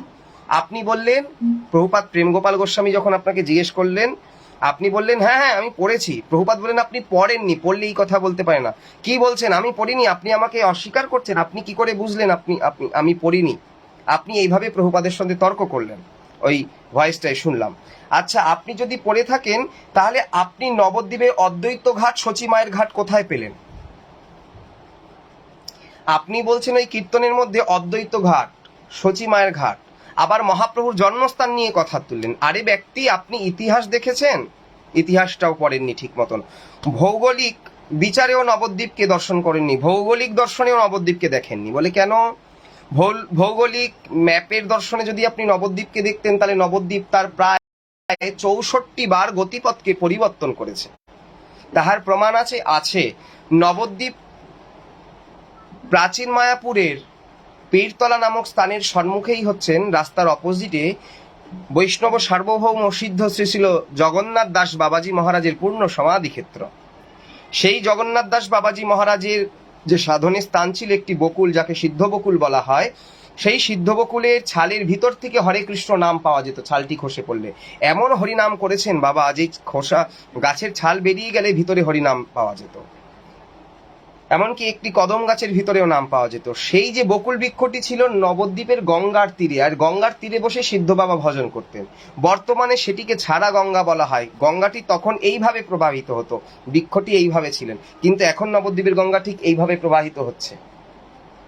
এর থেকে বোঝা যায় যে নবদ্বীপের গঙ্গা তার গতিপথ চেঞ্জ করেছেন, পরিবর্তন করেছেন। আপনি আবার বলছেন নবদ্বীপে বহুবার গিয়েছি। নবদ্বীপে যদি গেছেন, হে মূর্খ ব্যক্তি, আপনি জানেন না যে নবদ্বীপ তার গঙ্গার গতিপথকে কতবৎ পরিবর্তন করিয়েছে? তাহলে প্রাচীন জিনিস থাকে কি করে? প্রাচীন জিনিস অবক্ষয় হয়েছে। তবে হ্যাঁ, ধামেশ্বর তিনি রয়েছেন, পোড়ামা তিনি রয়েছেন, নবদ্বীপের রজ সেই রজই রয়েছেন। গঙ্গা তার গতিপথ চেঞ্জ করেছেন, কিন্তু এই সেই গঙ্গা যেই গঙ্গা গৌরলীলার সাক্ষী দিয়েছেন, শ্রীমন মহাপ্রভু দীর্ঘদিন যেই গঙ্গায় অবগাহন করেছেন, এই সেই গঙ্গা। গঙ্গার পরিবর্তন হয়নি, ওখানে গঙ্গা থেকে গঙ্গাটা খাল হয়ে যায়নি। নবদ্বীপের রজের পরিবর্তন হয়নি। নবদ্বীপের বৈষ্ণবের হৃদয়ের যে গৌর প্রতি প্রীতি, ভালোবাসা, আর্তনাদ, হোমকার, গর্জন, এগুলো ক্ষয় হয়ে যায়নি। আপনি কিভাবে নিজেকে পণ্ডিত বলে মনে করছেন? আপনি আবার বলছেন যে যার পেটে পেটে লাথি মারলে, কীর্তনের আসরে বলছেন পেটে লাথি মারলে শব্দ প্রয়োগ করছেন। পেটে লাথি মারলে যার শাস্ত্র বেরোবে, সব কিছুর ভিতরে আপনি শাস্ত্রকে টেনে নিয়ে এসে বলছেন কথা। আপনি কতটা শাস্ত্র পড়েছেন যে আপনি শ্রী চৈতন্য চরিতামৃত নামক মহান গ্রন্থকে, এইরূপ মহান শাস্ত্রকে আপনি এত বড় কথা বললেন? আপনি জানেন চৈতন্য চরিতামৃত পুরো পৃথিবীর জীব জগতের কাছে কত বড় একটি দর্শন? শুধু শাস্ত্র নয়, দর্শন শাস্ত্র। কত বড় প্রমাণ! এই চৈতন্য চরিতামৃতের আদৌ কি ব্যাখ্যা আপনি জানেন? আমরা নয় বাঙালি, বাঙালি রহিয়া অমিয়া মথিয়া নিমাই ধরিছে কায়া। বাঙালির রক্তে রক্তের ভিতরে শ্রীকৃষ্ণ চৈতন্য মহাপ্রভুর প্রতি ভালোবাসা রয়েছে। আপনি তো বাঙালি নয়ন মশাই, আপনি পারবেন কোথা থেকে? যদি আপনি বাঙালি হয়ে থাকেন এই কথা বলতেন না। যদি বাঙালি হন, আপনি যদি বলেন যে আমি বাঙালি, তাহলে এই কথাগুলো বলতে পারতেন না মহাপ্রভু সম্বন্ধে। আবার আপনি প্রমাণ করাতে চাইছেন মুরারি গুপ্ত হনুমান নয়, শ্রীবাস পণ্ডিত নারদ নয়। আবার বলছেন কি হনুমান কি মরেছে যে মুরারি গুপ্ত রূপে আসবে? আরে ভগবত অবতার কি মরে জন্ম নেয়? ভগবানের প্রকাশ বিভু প্রকাশ। তিনি জীবের মতন অনু নয় যে এইখানেই বসে আছেন আর কোথাও তাকে দেখতে পাওয়া যাবে না। আমি খর্দাতে বসে কথা বলছি, ফোনের মাধ্যম দ্বারা আপনারা যে যেখানে আছেন দেখতে পাচ্ছেন, কিন্তু আপনারা পৃথিবীর যে যেই প্রান্তেই আছে না কেন, ফোনটা নিয়ে দেখছেন, আমাকে ফোনের ভিতরে দেখছেন, কিন্তু আপনি কি আমার পাশে, আপনার পাশে আমাকে দেখতে পারছেন? পারছেন না। কেন পারছেন না? আমি জীব, আমি সর্বত্র থাকতে পারি না। শ্রী ভগবান সর্বত্র থাকতে পারে। তিনি সব প্রকাশিত, তাকে কেউ প্রকাশ করেন নাই, তার ইচ্ছায়। কিন্তু ভক্তের ভক্তিতে তিনি বাধা, ভক্তের ভক্তিতে তিনি বাধা। ভক্ত যেখানে ডাকবেন সেখানে তিনি থাকবেন। থাকবেন কি? তিনি ওখানে ছিলেন, আছেন, কিন্তু ভক্তের ভক্তির দ্বারা তিনি নিজেকে প্রকাশ করবেন, প্রকাশিত করবেন, প্রকট হবেন সেই স্থানে। তা না হইলে প্রহ্লাদ বলল, খাম্বা ফেরে বেরিয়ে গেল, তার মানে কি ভগবানও জানতেন যে আমাকে প্রহ্লাদ দেখিয়ে বলবে প্রভু তুমি এখানে থেকো, কিন্তু আমার বাবা বললে তুমি বেরোবে না? আচার্যাং মাং বিজানি বিমতেন কহিচিং মত্তাবদ্ধ সহিত সর্বদেবময় গুরু। গুরুদেবও যেমন সর্বদেবময়, যদি গুরু সত্তাটা সর্বদেবময় হয়, তাহলে ভগবানের সত্তাটা আর গুরু সত্তা থেকে আলাদা নয়। ভগবানও বিভু সত্তা, ভগবান বিভু প্রকাশ, ভগবানের প্রকাশটা অখণ্ড প্রকাশ। ভগবান কোথায় কোথায় না নেই। উড়িষ্যের কীটের মধ্যেও রয়েছেন ভগবান, একটি হস্তির মধ্যেও রয়েছেন। এই সমুদ্রের জলের মধ্যে যত কিরা, মাকড়, পোকা, মাছ, তিমি মাছ, জল হস্তি, গন্ডার, বৃক্ষ, লতা পাতা, গুল্ম, জীবাত্মা, পরমাত্মাই ভগবান। প্রত্যেক জীবের ভিতরেই পরমাত্মারই অধিষ্ঠান আত্মা রূপে। প্রত্যেকটি জীবের ভিতরে লতা পাতা, গুল্ম, বৃক্ষ, প্রত্যেকের ভিতরে ভগবানেরই অধিষ্ঠান। ভগবান ছাড়া জীবের অস্তিত্ব কোথাও দেখা যায় না। আপনি এইভাবে অর্বাচীনের মতন কথা বলে যাচ্ছেন। আর আপনি তো যদি শৈব শাক্ত হয়ে থাকেন তাহলে কিছু করার নাই। এই বঙ্গের সব শাক্তকে বলবো না, সব শৈবকে বলবো না, কারণ শঙ্করাচার্যের ভাবধারা শৈবদের দেখেছি তারা প্রসাদভোজী হয়। জগদ্গুরু শঙ্করাচার্যের ভাবধারায় আশ্রিত শঙ্করাচার্যের শিষ্যদের দেখেছি তারা প্রসাদ পান, তারা একাদশী ব্রত আদি করেন। স্বরূপানন্দ সরস্বতীজির সঙ্গে যিনি থাকেন, যিনি আদিগুরু শঙ্করের চন্দ্রমৌলেশ্বরের সেবা করছেন, অমৃতানন্দ সরস্বতীজির কণ্ঠে তুলসী সহিত রুদ্রাক্ষ, তুলসীও পড়েন রুদ্রাক্ষও পড়েন। শঙ্করাচার্য বলছেন যে পঞ্চমুখী রাম নাম গাম ত্রিপুরারি ভাগবতের কথা নিয়ে যে শিব নিজে রাম নাম কীর্তন করছেন, এই রামের রাতে রাধা আর শ্যামের রাধা শ্যাম উনি ব্যক্ত করছেন রাধার রা নিয়েছে আর শ্যামের থেকে ম নিয়েছে। রাধা নামের রাধার প্রথম অক্ষর আর শ্যাম নামের মটা নিয়েছেন শেষের অক্ষর, এই দুই অক্ষর যুক্ত করে রাম নাম হয়েছে। পঞ্চমুখী রাম নাম গাম ত্রিপুরারি, শিব নিজেও পরম বৈষ্ণব, তিনি পর্যন্ত স্তুতি করছেন। এই শিব সদাশিব অবতার রূপে এসেছেন, অদ্বৈত প্রভু রূপে এসেছেন। আপনি এমনকি অদ্বৈত প্রভুর সম্বন্ধে কি বললেন যে শ্রীকৃষ্ণ চৈতন্য মহাপ্রভু যদি ভগবান হয় কখন জন্ম নেন? সন্ধ্যায় জন্ম নিয়েছিলেন। বলে জন্ম নেওয়ার সময় নাকি অদ্বৈত প্রভুকে স্বপ্ন দেখালেন, অদ্বৈত আমার মাতৃদেবীর দীক্ষা হয় নাই, কাজে আমি জন্মমাত্র দুগ্ধপান করিতে পারবো না, তাই তুমি আমার মাকে যাইয়া দীক্ষা দাও, তা না হলে আমি জন্ম নিতে পারছি না। আপনি কোথায় প্রসঙ্গটা পেলেন? ওখানে জানা যায় অদ্বৈত সচিমায়ের সন্তান জন্ম নিয়েছেন, মহাপ্রভু জন্ম নিয়েছেন, কিন্তু জন্মের পর থেকে কাঁদছেন সন্তানটি, দুগ্ধ মোটে পান করছেন না। এইরূপ অবস্থায় অদ্বৈত আচার্য হয় পূজক প্রবল, শাস্ত্রের আগাম বিধি বিধানে কুশল, চৈতন্য চৈতামৃত বলছেন। যদি আপনার কাছে চৈতন্য চৈতামৃত গল্প কথার মতন, সেখানে হয়তো আপনার আত্মজীবনীটা অনেক বড় মহান গ্রন্থ। কারণ ওই যে মূর্খ ব্যক্তি তাকে বোঝানো যায়, আর মূঢ় ব্যক্তি মনে করে আমি যেটা বুঝি সেটাই ঠিক। ভাগবত বলছে, ভাগবত গীতায় শ্রীকৃষ্ণ বলছেন মূঢ় ব্যক্তি কখনো আমায় জানতে পারে না, মূর্খকে বুঝালে জানতে পারে, কিন্তু মূঢ় ব্যক্তি নয়। অদ্বৈত আচার্য প্রভু তখন ঘুমিয়েছিলেন না। আচ্ছা, যদি শুয়েও থাকেন হতেই পারে, অদ্বৈত প্রভু তো মহাপ্রভুর থেকে 50 বছরের বড়, প্রায় 51 বছরের বড়। অদ্বৈত প্রভু হতেই পারে বয়সের কারণে প্রভু একটু অস্থির হয়েছেন, তিনি তন্দ্রার মতন শুয়ে আছেন। প্রভু আসবেন, প্রভুর প্রকটকালে তিনি হয়তো একটু তন্দ্রাচ্ছন্ন হয়েছেন। কেন হয়েছেন? হতেই পারেন তখন চন্দ্রগ্রহণ, তবে এবে সূর্যে রাহু করিলা তবে এবে চন্দ্রে রাহু করিলা গ্রহণ, হরিনামে কৃষ্ণ নামে ভরে ত্রিভুবন। তখন তো সেদিন তো দোল পূর্ণিমার তিথি, দোল পূর্ণিমার আকাশে চন্দ্রগ্রহণ হয়েছিল। বলে কেন? বলে গ্রহণ হলে পরে সবাই কৃষ্ণ নাম করবেন, আর জগৎবাসী যখনই কৃষ্ণ নাম করবেন জন্মিবেন চৈতন্য প্রভু নাম জন্মাইয়া। জগৎবাসী গ্রহণ দেখে যখন সবাই হরিনাম করবেন, ওই হরিনামের মধ্যেই মহাপ্রভু জন্ম নেবেন, জগৎকে দেখাবেন আমাতে আর নামেতে কোনো প্রভেদ নাই।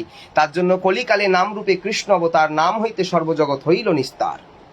শ্রীকৃষ্ণ চৈতন্য মহাপ্রভু তো অবতার হয়েছেন এবং তিনি নাম রূপেও অবতীর্ণ হয়েছেন, প্রকটকালেও দেখিয়েছেন এবং হরিদাস ঠাকুর অপ্রকটকালে দেখিয়েছেন। যেই হরিদাস ঠাকুর সারা জীবন হরে কৃষ্ণ মহামন্ত্র কীর্তন করলেন, অথচ সেই হরিদাস ঠাকুর অপ্রকটের সময় কি বললেন? শ্রীকৃষ্ণ চৈতন্য নাম করি উচ্চারণ, নামের সহিত প্রাণ করল উৎক্রমণ। যে সারা জীবন হরে কৃষ্ণ নাম কীর্তন করলো, সেই ব্যক্তি কেন হরে কৃষ্ণ নাম কীর্তন না করে চৈতন্য মহাপ্রভুর শ্রীকৃষ্ণ চৈতন্য নাম উচ্চারণ করলেন? বলে নাম আর নামই অভেদ। আজ এত নাম করেছিলাম কেন? বলে এই নামের সাক্ষাৎ দর্শন পাবো, তার প্রেমানুভূতি পাবো, তার আশ্রয় থাকবো, তার কৃপাশ্রিত হয়ে থাকবো। আজ এই নাম করতে করতে যখন নামের ঘনীভূত অবস্থা মূর্তিমন্ত হয়ে সামনে সাক্ষাৎ প্রেমাবতার শ্রীচৈতন্য মহাপ্রভু রূপে প্রকট হয়েছেন সামনে, এখন তার সামনে তাকে প্রণাম না করে, তাকে স্তুতি না করে, তাকে স্তব না করে, তাকে হৃদয়ের শ্রেষ্ঠ আসন না দিয়ে, এখন যদি আমি আমার শ্রেষ্ঠত্বকে প্রকাশ করতে গিয়ে এখন যদি হরে কৃষ্ণ মহামন্ত্রই কীর্তন করি, তাহলে দেখা যাবে কি না প্রভুকে অস্বীকার করা এবং প্রভুকে অপমান করা। তাই তিনি প্রভুরও মর্যাদা রাখলেন, হরে কৃষ্ণ নামও কীর্তন করলেন। সারা জীবনের যেইভাবে নামকে গেঁথেছেন, আজ সেই গাথা নামের দ্বারা মালাটি পরালেন শ্রী চৈতন্য মহাপ্রভুর গলে। তাই তো তিনি জিহ্বায় উচ্চারিব শ্রীকৃষ্ণ চৈতন্য নাম, রাতুলে ধরিব তোমার হৃদয়ে ধরিব তোমার রাতুল চরণ, নয়নে হেরিব তোমার ও চাঁদ বদন, জিহ্বায় উচ্চারিব তব শ্রীকৃষ্ণ চৈতন্য নাম, এবে বলি মোর ইচ্ছা ছাড়িব পরাণ। কি করলেন না হৃদয়ের আতুল চরণকে ধারণ করলেন, নয়নে কি করলেন মহাপ্রভুর সেই রূপকে দর্শন করছেন এবং জিহ্বায় কৃষ্ণ চৈতন্য নামকে উচ্চারণ করছেন। এই শ্রী চৈতন্য চরিতামৃতের পূর্বে মহাপ্রভুর জীবনী অনেক গ্রন্থই বেরিয়েছে, যাহা সম্পূর্ণ নয়, খণ্ড খণ্ড। শ্রী চৈতন্য ভাগবত, যা নিত্যানন্দ প্রভুর কৃপাশ্রিত শেষ শিষ্য, যাহার নাম বৃন্দাবন দাস ঠাকুর, ব্যাস অবতার বৃন্দাবন দাস ঠাকুর, তাহার রচিত শ্রীগ্রন্থ। সেই গ্রন্থের নাম কি? সেই গ্রন্থ হচ্ছেন শ্রী চৈতন্য ভাগবত। সেই শ্রী চৈতন্য ভাগবত রচয়িতা বৃন্দাবন দাস ঠাকুরের শ্রী চৈতন্য ভাগবতে মহাপ্রভু সম্বন্ধে অনেক কথা উক্ত। শ্রী চৈতন্য চন্দ্রামৃত, শ্রী চৈতন্য চন্দ্রোদয়, মহাপ্রভু শ্রী গৌরাঙ্গ, নানান গ্রন্থ মহাপ্রভুকে নিয়ে বেরিয়েছেন, কিন্তু শ্রী চৈতন্য চরিতামৃতের মতন একটি গ্রন্থ বেরায় না। যদিও কিছু ব্যক্তি এই চৈতন্য চরিতামৃতের অনেক খুঁত ধরে বের করে, পণ্ডিত ব্যক্তিরাই। এই পণ্ডিত হয়ে আর এক সমস্যা, ভুল ধরা পড়ে। পণ্ডিত না হলে যেমন শাস্ত্রের ব্যাখ্যাটা যথোপযুক্ত করা যায় না, বোঝা যায় না, তেমন এই পণ্ডিত হলেও এক সমস্যা দেখা যায় কি না, এই পণ্ডিত হলেও এক জিনিস দেখা যায় যে প্রায়শ মহাজনেরও অনেক কলমের দ্বিতীয়ার্থে ভুল ধরে। তো দ্বিতীয়ার্থে ভুল ধরে, এই যে দ্বিতীয়ার্থে ভুল ধরে, এটা কি আমাদের অজ্ঞতার পরিচয়, আর কিছু না। যদি এই প্রসঙ্গটা অন্য কিছু আমি বাদ দিলাম, তো হ্যাঁ, আপনারা তো কীর্তনিয়া, কীর্তন করুন ভগবানের লীলা প্রসঙ্গকে নিয়ে। ভগবানের মধুময় লীলা, হিন্দোলা লীলা, ঝুলন লীলা, দান লীলা, মান লীলা, নৌকা বিলাস লীলা, কত শত লীলা আছে শ্রীকৃষ্ণের এবং গৌরহরির। যদি আপনাদের তাই ইচ্ছা হতো তাহলে সেই কীর্তন করুন না কেন? কিন্তু আজকালকার সময় কীর্তনিয়াদের কীর্তনের হেডিংয়ে থাকে কি, ঝাঁটা কিভাবে রাখতে হয়।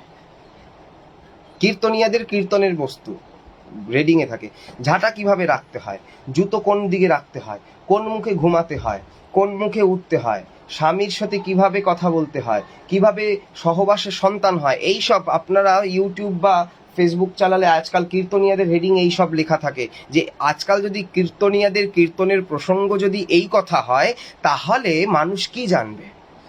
আজ প্রভুপাদ প্রেমগোপাল গোস্বামীজি বলছিলেন যে তিনি একটা আসরে গেছেন পাঠে, সেখান থেকে কীর্তন হবে, সেই কত গ্রামগঞ্জ, সেই 5-7 এমনকি 10 কিলোমিটার দূর পর্যন্ত মানুষেরা হেঁটে হেঁটে কীর্তন শুনতে আর এসে যদি মহাপ্রভুর নিন্দা শোনে, গৌরহরির নিন্দা শোনে, এই বঙ্গদেশে যে সম্প্রদায়েরই আচার প্রচার প্রভাব প্রসার বিশাল রূপে থাকুক না কেন, শ্রীকৃষ্ণ চৈতন্য মহাপ্রভু সেই জন যাকে ছাড়া এই কলিহত জন অন্ধজনে পতিত হবে।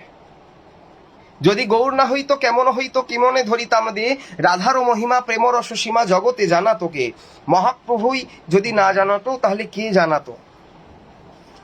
আজ অন্যান্য সম্প্রদায়ের অনেক প্রভাব প্রসার হয়েছে, ঠিক আছে, সকলকে শ্রদ্ধা করি, কিন্তু তা বলে অন্য সম্প্রদায়কে নিন্দা করে যদি নিজেকে শ্রেষ্ঠ মনে করা, তাহলে সেই ব্যক্তি হচ্ছে মূর্খ, অবুদ্ধিমান, বোকা। কারণ সে জানে না লোকে যারে ভালো বলে ভালো সে হয়, নিজে যারে ভালো বলে ভালো সে নয়। নিজে যাকে ভালো বলে সে কখনোই ভালো হতে পারে না, যাকে লোকে ভালো বলে সেই ভালো, এটা মাথায় রাখবেন। আপনারা এই ভিডিও চলাকালীন অনেকে অনেক ভালো ভালো প্রসঙ্গ লিখে আমাকে দিয়েছেন, আমি পড়তে পারলাম না এই কথার ফ্যাসাদে। আর এই ব্যক্তিটির কথা কি বলবো, এত বাজে বাজে কথা বলেছেন মহাপ্রভু সম্বন্ধিত অনেক বিষয় নিয়ে, এত বাজে কথা বলেছেন। আপনারা সকলে পারলে এই ভিডিওটাকে শেয়ার করবেন, সকলে শেয়ার করে ওই ব্যক্তির কাছে পৌঁছাবেন। ওনাকে আমি আবারও বলছি, আপনি কোন সম্প্রদায়ের আশ্রিত? যদি আপনি শৈব শাক্ত হয়ে থাকেন, আপনি অনধিকারী চর্চা করেছেন শ্রীমন মহাপ্রভুকে নিয়ে, আপনি অনধিকারী ব্যক্তি হয়ে কিভাবে মহাপ্রভু সম্বন্ধে বললেন? কারণ আমাদের এখন বর্তমানে সব থেকে বড় প্রচার প্রভাব আর শাস্ত্রের আলোচনার জায়গা হয়েছে এই ফেসবুক আর এই ফোন আর ফেসবুক ছাড়া বুঝি কেউ কারো ভক্তি দেখাতে পারে না। বাড়িতে কি ঠাকুর এসছে, ফেসবুকে ছবি তুলে দাও। আজ কি ভোগ লেগেছে, ফেসবুকে ছবি তুলে দাও। আজকে ঠাকুরের ভোগ হোক না হোক, ঠাকুরকে সারা বছর পূজা হোক না হোক, ছবিটা তুলে ফেসবুকে ছাড়তে হবে, আমার বাড়িতে ঠাকুর আছে বাবা। আবার কি তুলসী দিয়ে ভোগ লাগিয়েছে, পাশে একটি চিকেন লেগ পিস, আমার কাছে এখনো ছবিটি আছে, দেখাতে চাইছে যে ভগবান সর্বভোক্তা। সে আবার কি বিষ্ণুকে ভোগ লাগিয়েছেন চিকেন লেগ পিস দিয়ে তুলসী। আমি এইরকম কিছু ব্যক্তিকে বলছি যারা নিজেকে শাক্ত বলেন যে আমরা শাক্ত। আচ্ছা, তাহলে বৈষ্ণবরা যদি মা কালীকে তুলসী দিয়ে ভোগ লাগায়, আপনার কোথায় জ্বলে? আপনি চিকেন দিয়ে ভোগ লাগাচ্ছেন, আপনার ইচ্ছা হয়েছে। আমি এমনও দেখেছি এক ব্যক্তির বাড়িতে আশ্রম মানে বাড়িতে ঠাকুর ঘরে নিতাই গৌর বিগ্রহ, নিতাই গৌরকে কালো কাপড় পরিয়েছে, গলায় প্লাস্টিকের নরকঙ্কালের মালা পরিয়েছে। কালো কাপড় তো অমাবস্যার দিন ভগবত স্বরূপকে পরাতেই হয়, শাস্ত্র বলছেন। অমাবস্যায় কালো, পূর্ণিমায় সাদা তিথি অনুসারে, আর একাদশীতে লাল তিথিতে।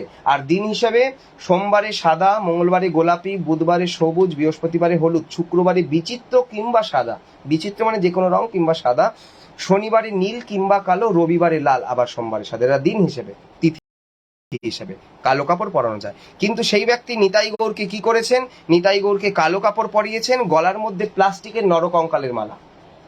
আমাকে একটি ভাই সে দেখালো, দাদা এই দেখো তুমি কিছু বলো। আমি বললাম না কিছু, কারণ তার অভিরুচি সেই রকমই, সে মনে করলেন ভগবানকে সাজিয়েছে। তা ভগবান মনে করে যদি নিতাই গৌরকে সাজায় তাহলে ঠিক আছে। কেন ঠিক আছে? ভগবান কর্তুম অকর্তুম অন্যথা কর্তুম সমর্থ, তিনি সবকিছু পারেন। যদি নিতাই গৌরকে এটা পড়িয়ে থাকে তাহলে নিতাই গৌর পড়তে পারবেন। কেন পড়তে পারেন? তিনি ঈশ্বর, ভগবান। ঈশ্বরের কখনো জন্ম মৃত্যু হয় না। জন্ম মৃত্যু এটা চক্রে কয় মাত্র বেদ, জন্ম মৃত্যুটা বেদ মাত্র বলে, ঈশ্বরের জন্ম হয় না। তিনি ভগবত গীতায় বলছেন, তমেব মাতা চ পিতা তমেব তমেব বন্ধুশ্চ সখা তমেব তমেব বিদ্যাং দেবীনাং তমেব তমেব সর্বং মম দেব দেব।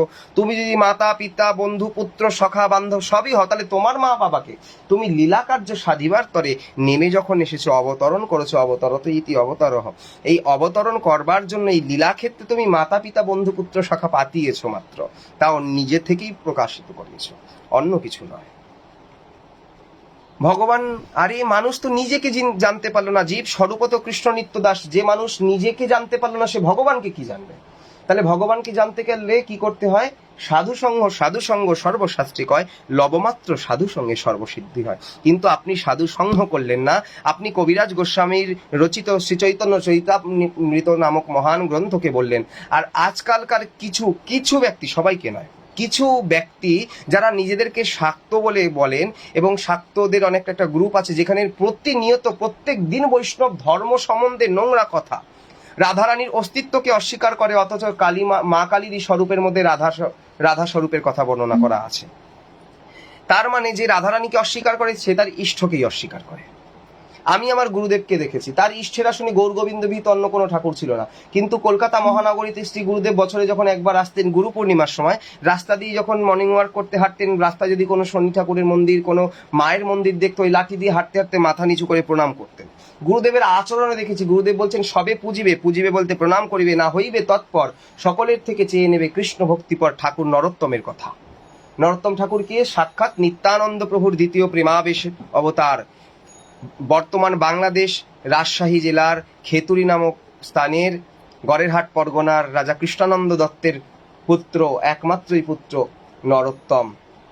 সেই ঠাকুর নরোত্তমই নিত্যানন্দ প্রভুর প্রেমাবেশ অবতার। নরোত্তম ঠাকুরের কলম, সবে পুজবে, সকলকে সম্মান শ্রদ্ধা করবে। কিন্তু এখন ঠাকুর পুজোটা হয়ে গেছে এক কি খেলার মতো। আজ আমি বৈষ্ণব ভাবধারায় আশ্রিত হয়ে বেশি উদারতা দেখাতে গিয়ে একটি কালী মূর্তি নিয়ে আসি।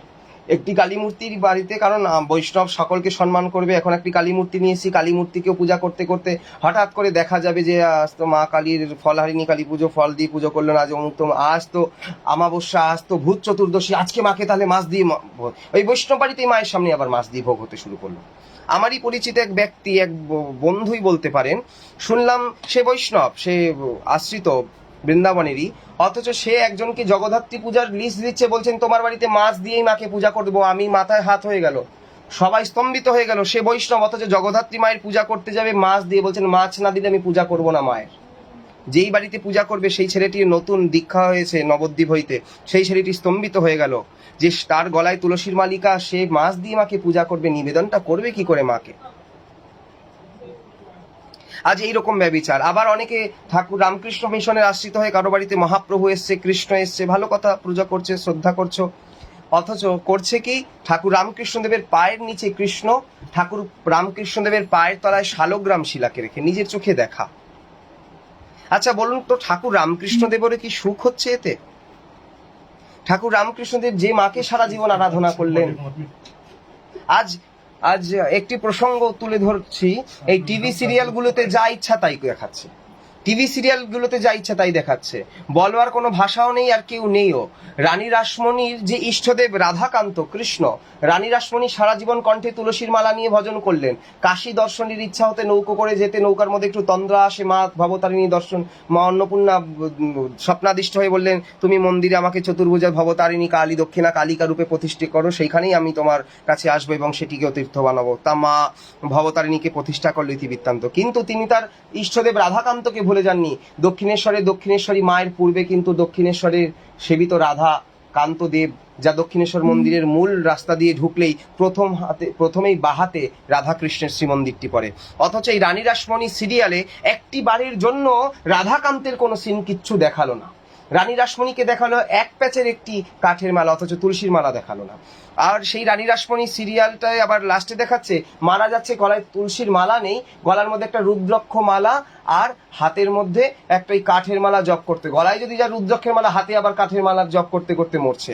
এই সিরিয়ালটার মধ্যে দেখাচ্ছে এত উল্টো পাল্টা, এত। শ্রীচৈতন্য মহাপ্রভুর উপরে মহাপ্রভু শ্রীচৈতন্য নামক একটি সিরিয়াল হয়েছিল সানন্দা চ্যানেলে, এবং আরেকটি চ্যানেলে মহাপ্রভুর একটি সিরিয়াল শুরু হয়েছিল, যেটায় এই অধম এই দাসের একটি কাজ করার সুযোগ হয়েছিল। সেই সিরিয়ালটির মধ্যে ব্যাকগ্রাউন্ডে যে গান করছিল রিক অডিওর দাদা প্রসুন্দা এই অফারটা আমাকে করেছিল। কিন্তু তাদের যখন স্ক্রিপ্টটা দেখছি হরিদাস ঠাকুর একটা সাধারণ ছেলের মতন ধুতি পরে, গ্রামের ছেলে, জামা পরে কলার ছাড়া, আর গলার মধ্যে একটা সুতোর মধ্যে মুসলিমরা যেমন একটা তাবিজ পরে কাপড়ে, সেই রকম হরিদাস ঠাকুরকে এরকম চরিত্র দেখছে, আমাদের মতন এরকম সাধারণ ছেলে চুল কাটছে। এবার আমি যদি গৌড়ীয় বৈষ্ণব ভাবধারার আশ্রিত হয়ে এইরকম একটা কাজ করি, কি কাজ না, গৌড়ীয় বৈষ্ণব ভাবধারার আশ্রিত হয়ে এই ভুলভালের সাথে কাজ করি, যে জন্য আমি কাজ করলাম না। ঠিক তারপরেই দেখলাম মহাপ্রভু শ্রী চৈতন্য নামে একটি সিরিয়াল, যেখানে বিষ্ণুপ্রিয়া দেবীর সাথে মহাপ্রভু নাকি দিব্যি চুটিয়ে প্রেম করছে, হোলির দিন গাছের ডালে বসে হোলি খেলছে। মা বিষ্ণুপ্রিয়া দেবী কোথায় পেয়েছেন আপনারা এই সব? কোথায়, কোন শাস্ত্রে পেয়েছেন? কে দিয়েছে, কে জানিয়েছে আপনাদের এগুলো? একটাবার তো শাস্ত্র গ্রন্থ খুলে দেখেন না, একটু জিজ্ঞাসা করুন, যারা জানে, যারা মানে, যারা পড়েছে এই বিষয়টাকে, তাদের কাছে জিজ্ঞাসা করুন যে আপনারা আমাদের বলুন, স্ক্রিপ্টটা লিখুন, স্পেশালিস্ট ব্যক্তির কাছে যান, সাধুর কাছে গিয়ে ভগবানের কথা শ্রবণ করুন। কৃষ্ণ কথা শুনতে হবে, যান একজন বৈষ্ণবের কাছে। রাম কথা শুনতে হবে, যান একজন বৈষ্ণবের কাছে, রাম ভক্তের কাছে যান। কৃষ্ণ কথা শুনতে হলে কৃষ্ণের ভক্তের কাছে যান, গৌর কথা শুনতে হলে যান গৌরিয়ার কাছে, কৃষ্ণ কথা শুনতে হলে গৌরিয়ার কাছে যান, রাম কথা জানতে হলে আজকাল বৈষ্ণবদের মধ্যে আলোচনা আছে, যদিও ভগবান কারো ব্যক্তিগত সম্পত্তি নয়, সকলেরই অধিকার আছে ভগবানকে নিয়ে চর্চা করার, কিন্তু জেনারেল ফিজিশিয়ানের কাছে যেমন স্পেশালিস্ট বিষয়গুলো দেখানো উচিত নয়, কারণ সেখানে তারা করবে কি, সেখানে তারা ভুলভাল ওষুধ দিয়ে আরও সেই ব্যক্তিকে করবে কি, বিপদের মুখে ঠেলে দেবে।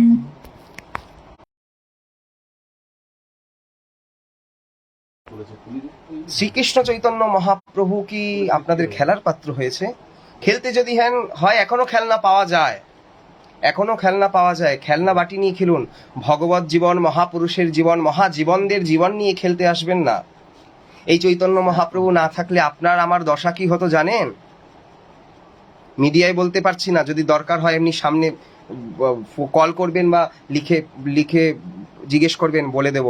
শ্রী চৈতন্য মহাপ্রভু না থাকলে শুধু বঙ্গ নয়, সারা ভারতবর্ষের অবস্থা তথা সারা পৃথিবীর অবস্থা কি হতো? আর সারা পৃথিবী কোনো না কোনো সংস্থার মাধ্যম দ্বারা কৃষ্ণনাম তো করছে, হরিনাম তো করছে, ভগবত মুখী তো হচ্ছে। আজ আমরা কেউ সচেতন নেই, নিজের ধর্ম সম্বন্ধে কেউ সচেতন নেই, অথচ পরাধর্মকে আশ্রয় করে নিজের বিপদকে নিজে ডেকে আনছি। ভাগবত গীতা পড়ি না, শ্রীমদ্ ভাগবতের আলোচনার যেখানে হয় সেখানে বসি না। সন্ধ্যার পরে আমাদের পাড়াতে একটি ক্লাব আছে, সব পাড়াতে গেছে, আমাদের পাড়াতে একটি ক্লাব আছে। ক্লাবের বিষয়বস্তু কি থাকে? আগে ক্লাবগুলোতে দেখলাম কেউ ক্রাম বোর্ড খেলতো বসে, আমার বাবাদের সময় ক্রাম বোর্ড ছিল, ক্রাম বোর্ড খেলতো। এখন ক্লাবগুলোতে ক্রাম বোর্ড নেই, তখন টিভি ছিল না, ক্রাম বোর্ড ছিল। এখন প্রত্যেকটি ক্লাবে একটি বড় স্ক্রিনের টিভি থাকে, যেই খেলার সময় খেলা দেখে, নানা রকম সিরিয়াল দেখবে। তারপরে বিশেষ দিনগুলোতে ছুটি ছাটা হলেই ক্লাবের দরজা জানলা বন্ধ হয়ে যায়, ভিতরে সবাই আছে। কি হয় ওখানে? সাদা জল না, রঙিন জল চলতে থাকে। তারপরে আবার ধোয়া উঠতে থাকে খোপ খাপ দিয়ে।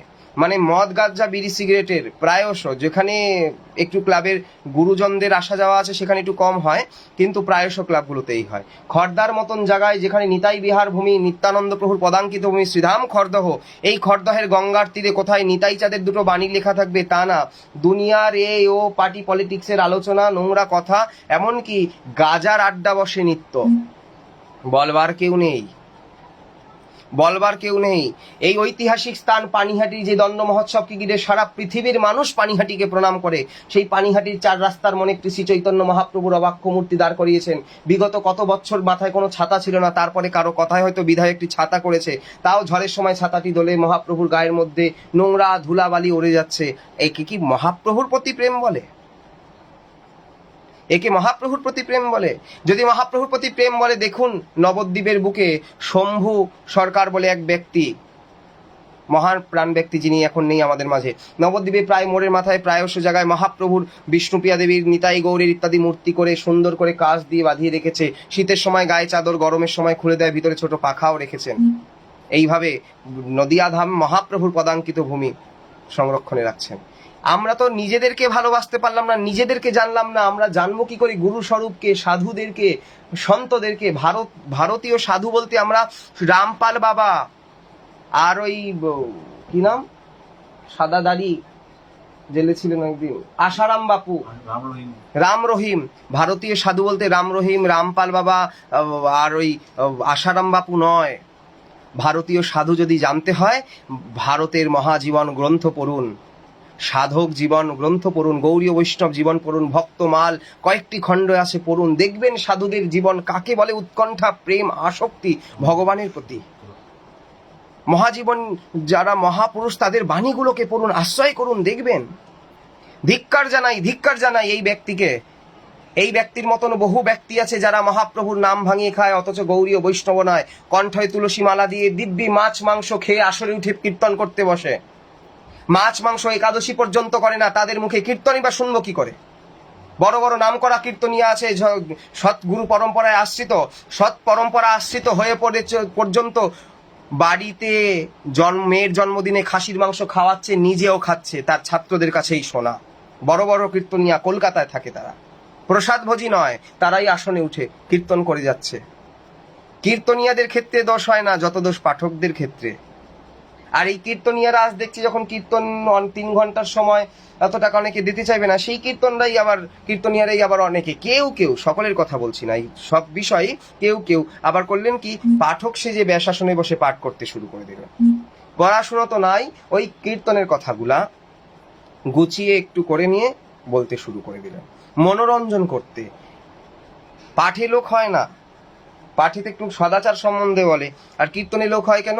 কীর্তনীয়রা সুন্দর মালা টালা পরে নৃত্য করেন, ভঙ্গিমা দেখে লীলা কথাগুলো বলেন, নাচ গান হয়, তাতে কীর্তনে লোক হয় বেশি। ওসাদের বাতাসা তোর লাগি মোর কীর্তনে আসা, কীর্তনের মধ্যে বাতাসা লুট করবে আর আঁচল পেতে নেব। এই যদি আমাদের ভাবধারা হয়, মনোমানসিকতা হয়, তাহলে কোনোদিন আমাদের এই সমাজ সম্প্রদায়কে নিয়ে আমরা এগিয়ে উঠতে পারবো না। আমাদের সকলকে প্রতিবাদী হতে হবে। কিভাবে প্রতিবাদ? নিজের প্রতি, নিজের কুসংস্কারের প্রতি প্রতিবাদ করুন, নিজেকে নিজে প্রতিবাদ করুন। অপরকে প্রতিবাদ করতে গেলে আপনার মধ্যে খারাপ জিনিসটা ধরবে।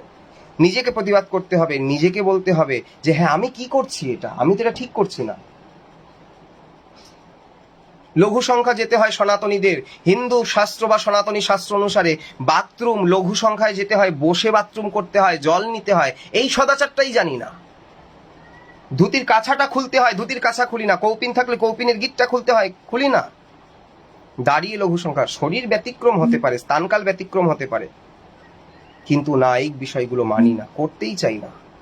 শাস্ত্রই মানি না, তার শাস্ত্রে ভগবানের কথার কি মানব? টিভির পর্দায় যদি ভগবানকে মানতে হয়, তাহলে এর থেকে না মানা ভালো, তাহলে পশুর জীবন যাপন করা ভালো। আহার নিদ্রা ভয় মৈথুন পশুরও আছে, আমারও আছে, তাহলে পশুতে আমাদের প্রভেদ কি হইল? এই মানুষটাকে বলছি, যেভাবে তুলসীর নিন্দা করলেন, মহাপ্রভুর প্রসঙ্গকে আপ্রাসঙ্গিক বললেন, এবং রাধাকৃষ্ণ মিলিত তনু গৌরাঙ্গ সুন্দরকে আপনি মিথ্যা বলে সাব্যস্ত করতে চাইলেন জগৎবাসীর সামনে, আপনি কি মনে করলেন আপনার জয় হয়েছে? তো কিভাবে জয় হয়েছে জানি না, তবে আপনার জয় হয়েছে। কিরম জয় হয়েছে? সারা জগৎ যেভাবে আপনাকে তুলোধনা করছে এখন, যে হারে আপনার ফোনের মধ্যে ফোন ঢুকেছে, আমি অন্তত 20-25 বার ফোন করেছি, আমি 20-25 বার ফোন করেছি, একটিবারও আপনি ফোনটি তোলেননি।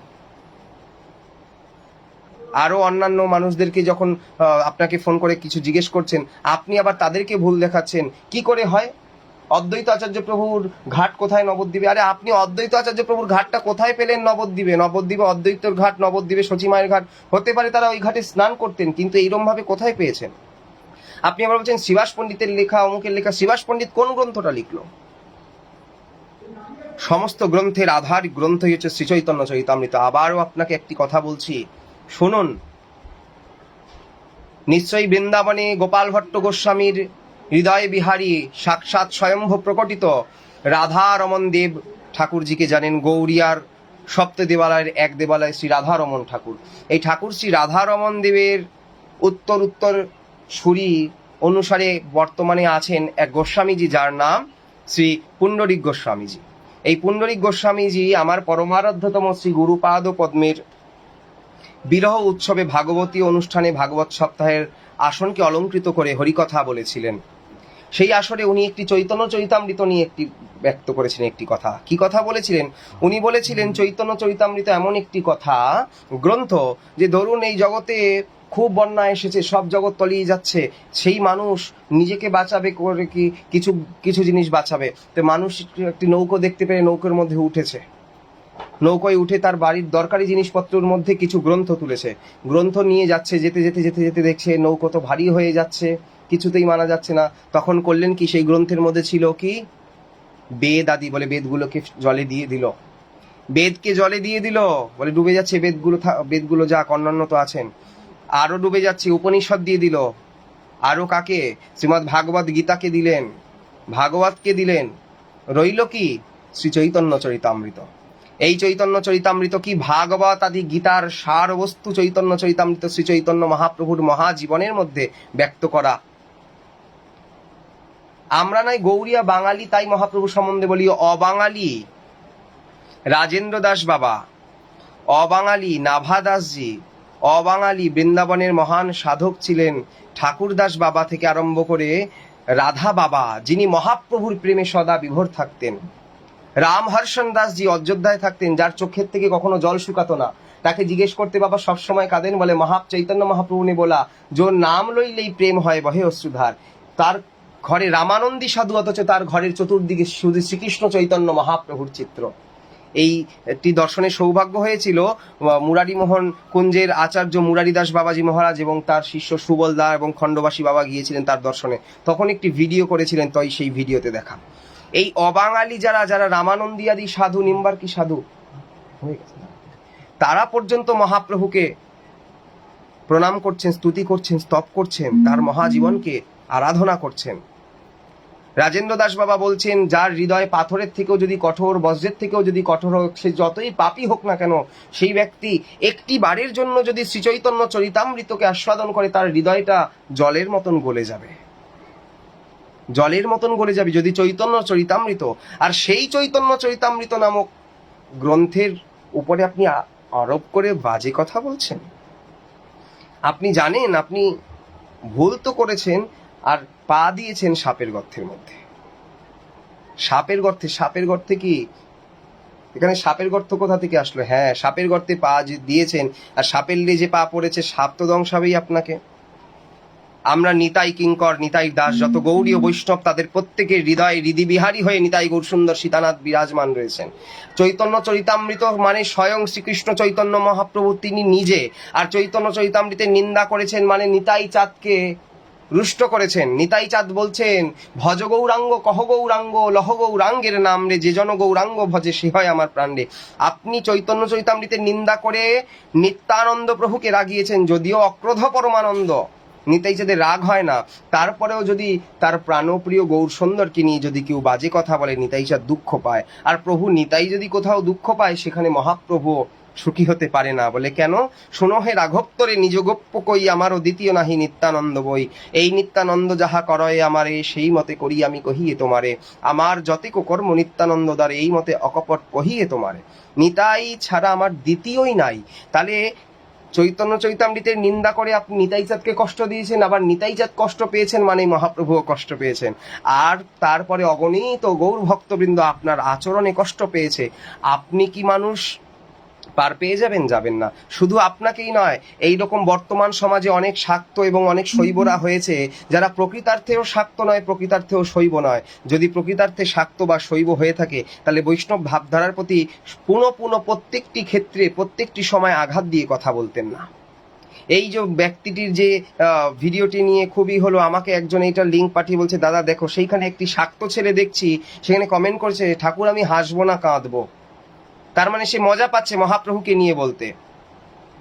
তাদের ভাষায় মহাপ্রভুকে গুম খুন করেছেন, মহাপ্রভুকে মেরে ফেলেছেন, রথের চাকায় মহাপ্রভুর চরণ লেগে সেপ্টিসেমিয়া হয়ে মহাপ্রভু মারা গেছেন। কেউ বলে মহাপ্রভুকে পুরীর মন্দিরের ভিতরে গর্ত করে পুঁতে রেখে দিয়েছিলেন। আপনারা যা যা বলছেন সব সত্যি, ভগবান প্রত্যেকটার মধ্যে রয়েছে, মানবে? ভগবান জগন্নাথে লীন হয়েছেন, ভগবান টোটা গোপীনাথেও লীন হয়েছেন, আর আপনারা যে বলতেন সেটাও সত্যি। জান, যদি ভগবানকে মানতে হয়, ভগবানকে যদি মানতে হয় সর্বভাবেই মানব। আপনার কথায় কি বা আসে যায়?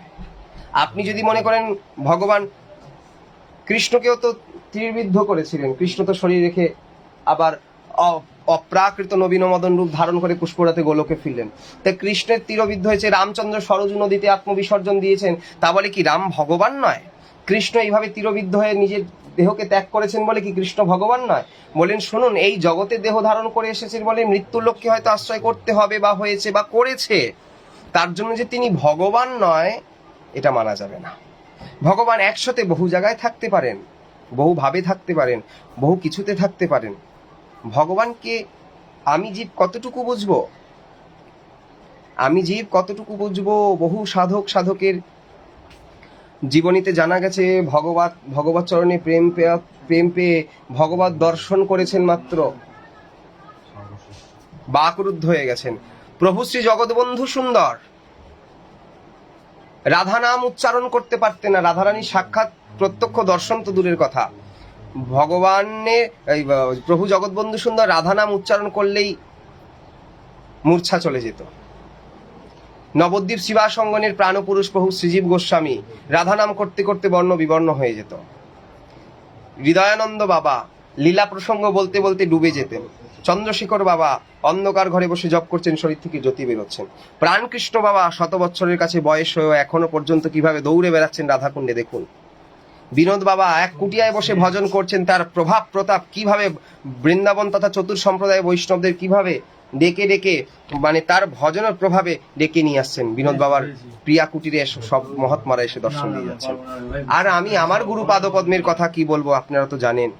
লুকিয়ে চুরিয়ে কত লোক গুরুদেবের গ্রন্থ পড়ে সব জানছে, অথচ গুরুদেবের কথা তার গ্রন্থ রাজি পড়ে আজ গৌরী বৈষ্ণব জগৎ পুনঃ প্রাণ ফিরে পেয়েছেন, রসশাস্ত্র পড়ছেন, রসশাস্ত্র জানছেন। কোথায় ছিল এইসব মহাজনগণের চরিত্র জানি না, পূর্ব সিদ্ধ বাবাদের চরিত্র না পড়ে এই টিভির পর্দায় যারা ফেমাস হয়েছে তাদের পিছনে দৌড়ায়। শুধু টিভির পর্দায় ফেমাস হয়েছে মানে শুধুমাত্র ব্যবসাদার ব্যক্তি নয়, ভালো ব্যক্তিও হয়েছেন, কিন্তু ভালো ব্যক্তিরা টিভির পর্দায় বেশিক্ষণ থাকতে চান না, তারা বলে এগুলো ভালো লাগে না, এর জন্য আসিনি। গুরুদেবকে বলা হয়েছিল একটি আশ্রম বানান, গুরুদেব বললেন আশ্রমই যদি বানাতে হয় তাহলে গৃহস্থ আশ্রমকে ছেড়ে কেন আসলাম। তো যাই হোক, অনেক কথা বর্তমান টিভি সিরিয়ালে রামকৃষ্ণ বা সারদা মা নামে একটি সিরিয়াল হচ্ছে, সেইখানে পর্যন্ত উল্টো পাল্টা দেখাচ্ছে। রামকৃষ্ণদেব শুয়ে আছেন খাটের মধ্যে, মা সারদা গিয়ে তার চরণের কাছে বসছেন, হঠাৎ করে লক্ষ্মী নারায়ণ হয়ে গেল তারা দুজন।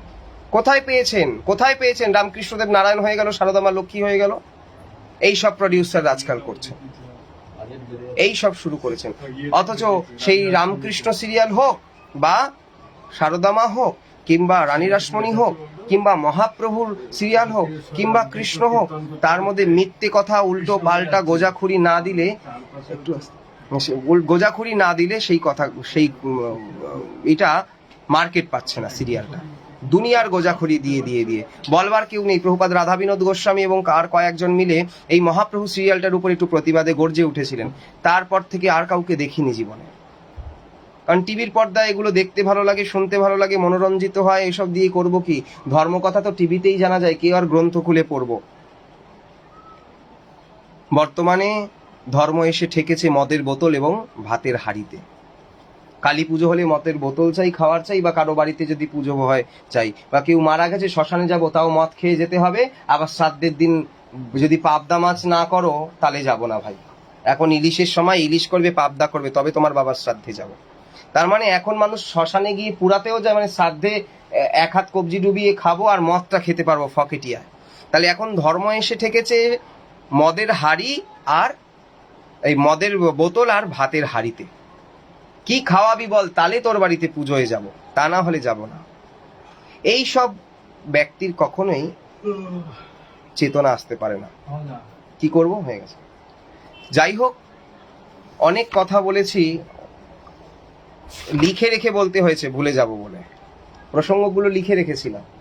কালকে থেকে ভিডিওটি অনেকভাবে শেয়ার হয়েছে, বাংলাদেশ থেকে আরম্ভ করে অনেক গুরু ভাইরা, অনেক ভক্তজনেরা অনুরোধ করেছিলেন সকাল হইতে যে অন্তত একটিবার লাইভে এসো, লাইভে এসে কিছু বলো। তাই আমাকে লাইভে আসতে বাধ্য হতে হলো। এবং অনেক প্রসঙ্গ বাকি রয়ে গেল, মাথায় করে রেখেছিলাম, বলতে পারলাম না। শুধু সেই ব্যক্তির স্পর্ধা জেনে এখনো মনে করছি কিভাবে সেই ব্যক্তি নিজেকে এখনো ঠিক করে রেখেছেন, যে এত মানুষের ফোন আসছে আপনার ফোনে, এখনো একটিবারের জন্য আপনি ক্ষমা চাইলেন না, অথচ যেই আপনাকে ফোন করছে তার কাছেই বলছেন কি ভুল বলেছি, কি ভুল বলেছি, ঠিকই তো বলেছি। আপনি এইভাবে আপনি করছেন। আপনি যদি শৈব বা শাক্ত হয়ে থাকেন তাহলে আবারও বলছি, আপনি অনধিকারী চর্চা করেছেন। গৌরাঙ্গ মহাপ্রভুর ভগবৎ সত্তা দূরের কথা, আপনি তো কৃষ্ণের ভগবৎ সত্তা জানেন না, গৌরাঙ্গ মহাপ্রভুর জানবেন কি? কৃষ্ণ তো একা মাত্র, এতে চাংশ কলাপুংস কৃষ্ণস্তু ভগবান স্বয়ং। মহাপ্রভু স্বয়ং ভগবতী পরমেশ্বরী আদ্যা শক্তি মহামায়া জগৎজননী রাধা, তার মধ্যে কৃষ্ণ, দুই এক হয়ে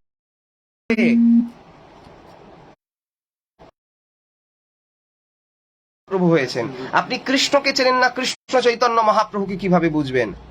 তার ভক্তের চরণ ধুলাকে মাথায় নিন, ভক্ত পদ ধুলি আর ভক্ত পদ জল, ভক্ত ভুক্তাবশেষ তিন মহাবল।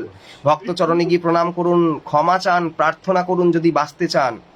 আর রুদ্রাক্ষ মালা পরে আসরে উঠে নিন্দা করছেন, শিব আপনার প্রতি অসন্তুষ্ট, বৈষ্ণবানাম যথাসম্ভু। এইটা মনে রাখবেন। রুদ্রাক্ষ মালা আবার বড় বড় গলায় বলছে রুদ্রাক্ষ মালা পরেছি, তুলসী মালা আমি পড়ি না। আরে আপনার যোগ্যতা নাই, সাহস নাই, আপনার অধিকার নাই, তাই পড়েননি, বলুন না। নাই তুলসীর হার যেবা না পড়িল বৃথাই জনমতার। আর যে আর কণ্ঠে তুলসী থাকে, জম কেন, জমের 14 পুরুষের ক্ষমতা থাকে না তাকে নরকের দ্বার দর্শন করাবে। তুলসীর এত মহিমা শাস্ত্রে বর্ণনা করছেন। ভগবান যাকে ছাড়া চলতে পারেন না, 56 ভোগ আর 36 ব্যঞ্জন বিনা তুলসী প্রভু একে নাহি মানি। যা কিছু দেন তুলসী ছাড়া হবে না। যাই হোক, অনেক বৈষ্ণবরা আছেন, সকলের পাদপদ্মে দাসের প্রণাম প্রণতি, শ্রী গুরুদেবের পাদপদ্মে প্রণাম প্রণতি, আচার্যগণের পাদপদ্মে প্রণাম প্রণতি। এবং অন্যান্য ভাবধারার আশ্রিত যদি থাকেন, শৈব শাক্ত বৈষ্ণব গণপত্যের অনেকেও আমার সাথে তো আছেন ফেসবুকে, তারাও যদি দেখে থাকেন, আমার কথায় যদি কোথাও দুঃখ লাগে আমাকে পার্সোনাল বলতে পারেন। কিন্তু শৈব শাক্ত বৈষ্ণব গানপত্য ইত্যাদি নিয়েও যদি কোনো কথা উঠে থাকে তাহলে ব্রিটিশরা থেকে বলেছি।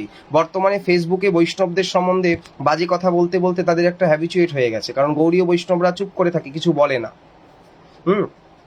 সহ্য করে থাকো, সহ্য করলে ফল হবে। কিন্তু সহ্য করে জীব গোস্বামীপাদ সহ্য করেননি, সেখানে প্রতিবাদ জানিয়েছিলেন। এটাও মনে রাখবেন, হনুমান সোনার লঙ্কার আগুন লাগিয়ে দেখে এসেছিল, কেন? রামচন্দ্রের অপমান করেছিলেন রাবণ। তাই বৈষ্ণব যেমন তৃণের মূরতি, তেমন বৈষ্ণব কিন্তু হনুমানের মতন বীর রসেরও উপাসনা করেন। সেই হনুমানই কিন্তু আবার লঙ্কায় আগুন লাগিয়ে দিয়ে দেখে এসেছিল। কাজেই স্মরণে থাকা উচিত, শুধু তৃণাদপি নয়, হনুমান আদির মতন আমরাও ভক্ত, যদি এই দিক ওদিক হয় আগুনও লাগিয়ে রাখতে পারি, তবে সাবধান করাটা উচিত। তাই আমরা সকলে সাবধান হচ্ছি এবং সাবধান করছিও বটে। ভালো থাকবেন, আর মহাপ্রভুকে নিয়ে বাজে কথা বলতে আসবেন না, পরে আপনাদেরই সাধনের অবক্ষয় হবে, উন্নতি হবে না। কারণ মহাপ্রভু সকলকে সম্মান করেছেন। মহাপ্রভু নিজে পর্যন্ত নবদ্বীপে রুক্মিণী বিজয় নাটকটি করতে গিয়ে, অভিনয় করতে গিয়ে মঞ্চের মধ্যে তিনি কালীতারা ষোড়শী দশবিদ্যা রূপ দর্শন করিয়ে শাক্তগণকে স্তনপান করিয়েছিলেন। চৈতন্য চন্দ্রামৃত নাটকের কথা, স্তনপান করিয়েছিলেন মহাপ্রভু। দেবী মূর্তিও দর্শন করিয়েছেন মহাপ্রভু, ষড়ভুজ মূর্তি দর্শন করিয়েছেন।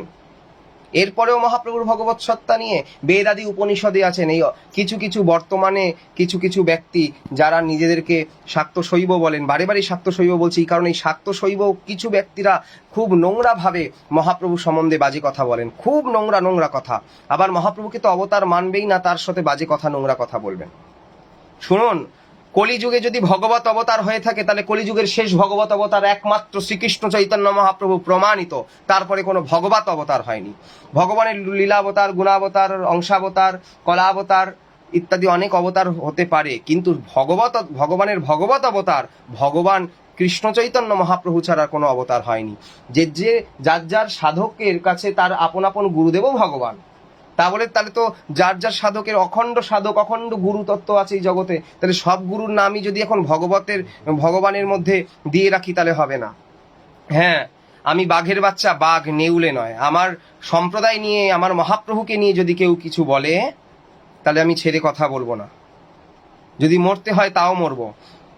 বেশ কয়েক বছর আগে তিলক নিয়ে অনেক কথা উঠেছিল, বংশপত্র তিলক অশাস্ত্রী ইত্যাদি ইত্যাদি।